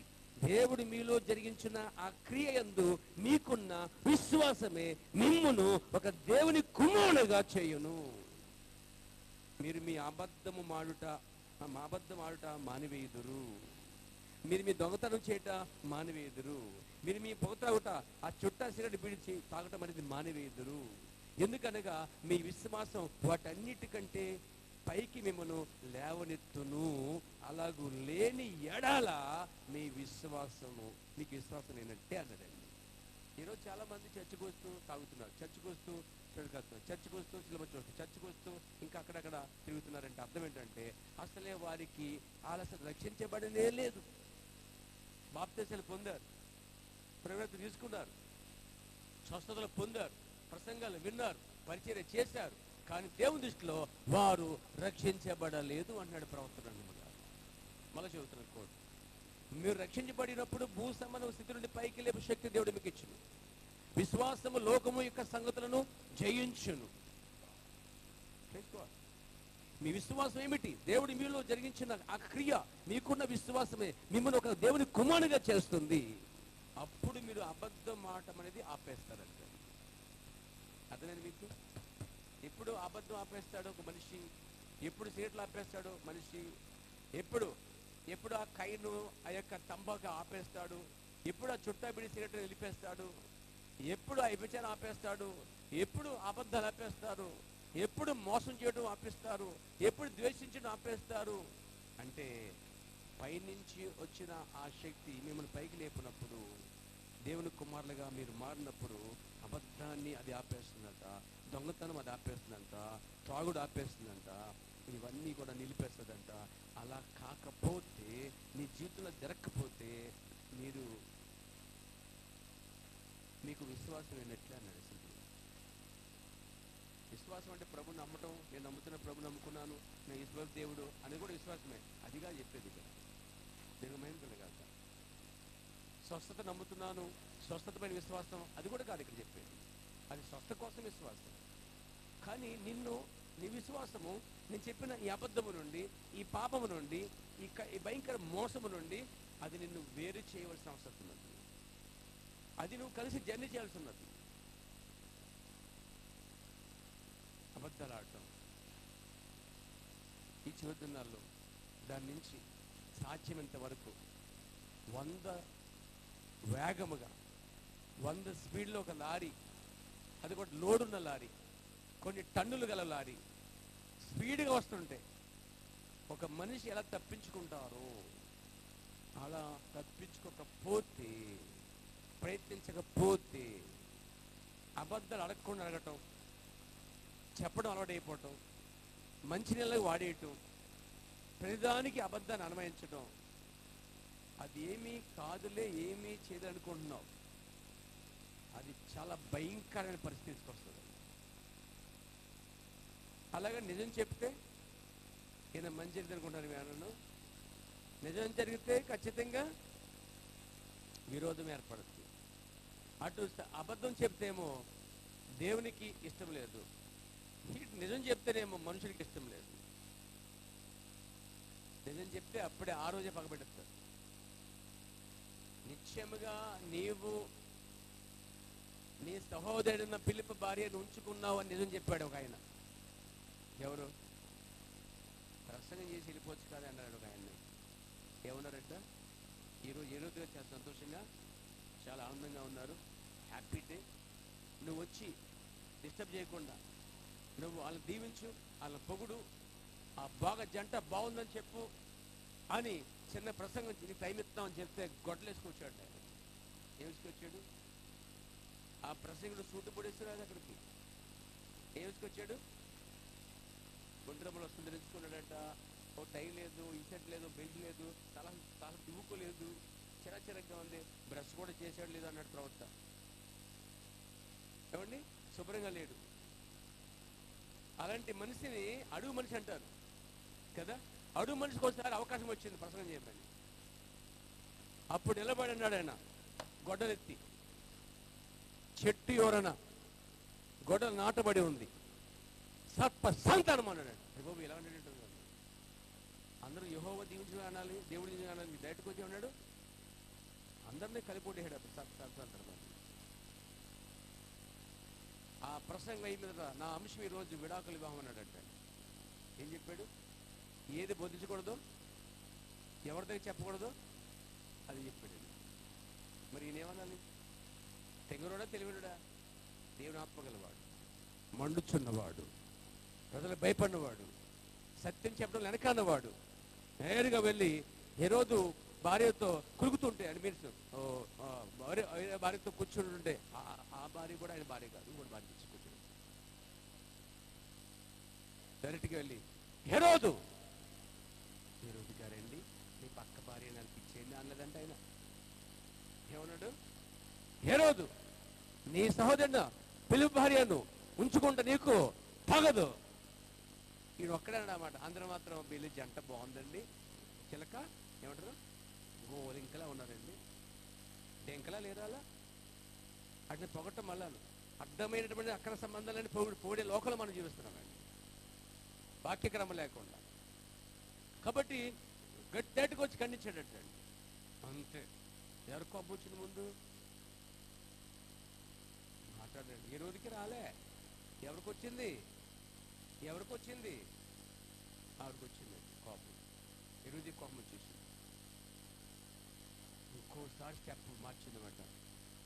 పిల్లకి తల్లి భరతనాట్యం నాట్యం నేర్పించింది. ఆ నాట్యం ఆ డాన్స్ అయిన తర్వాత అమ్మ నువ్వేం చేస్తావంటే అయిపోయిన తర్వాత హెరోదు గారు ఏదో ఒకటి అడుగుతారు, ఆ టైంలో ఏం చేస్తావంటే ఇక్కడికి అద్దించాడు, పగబెట్టున్నది నెక్స్ట్ ఇయర్కి.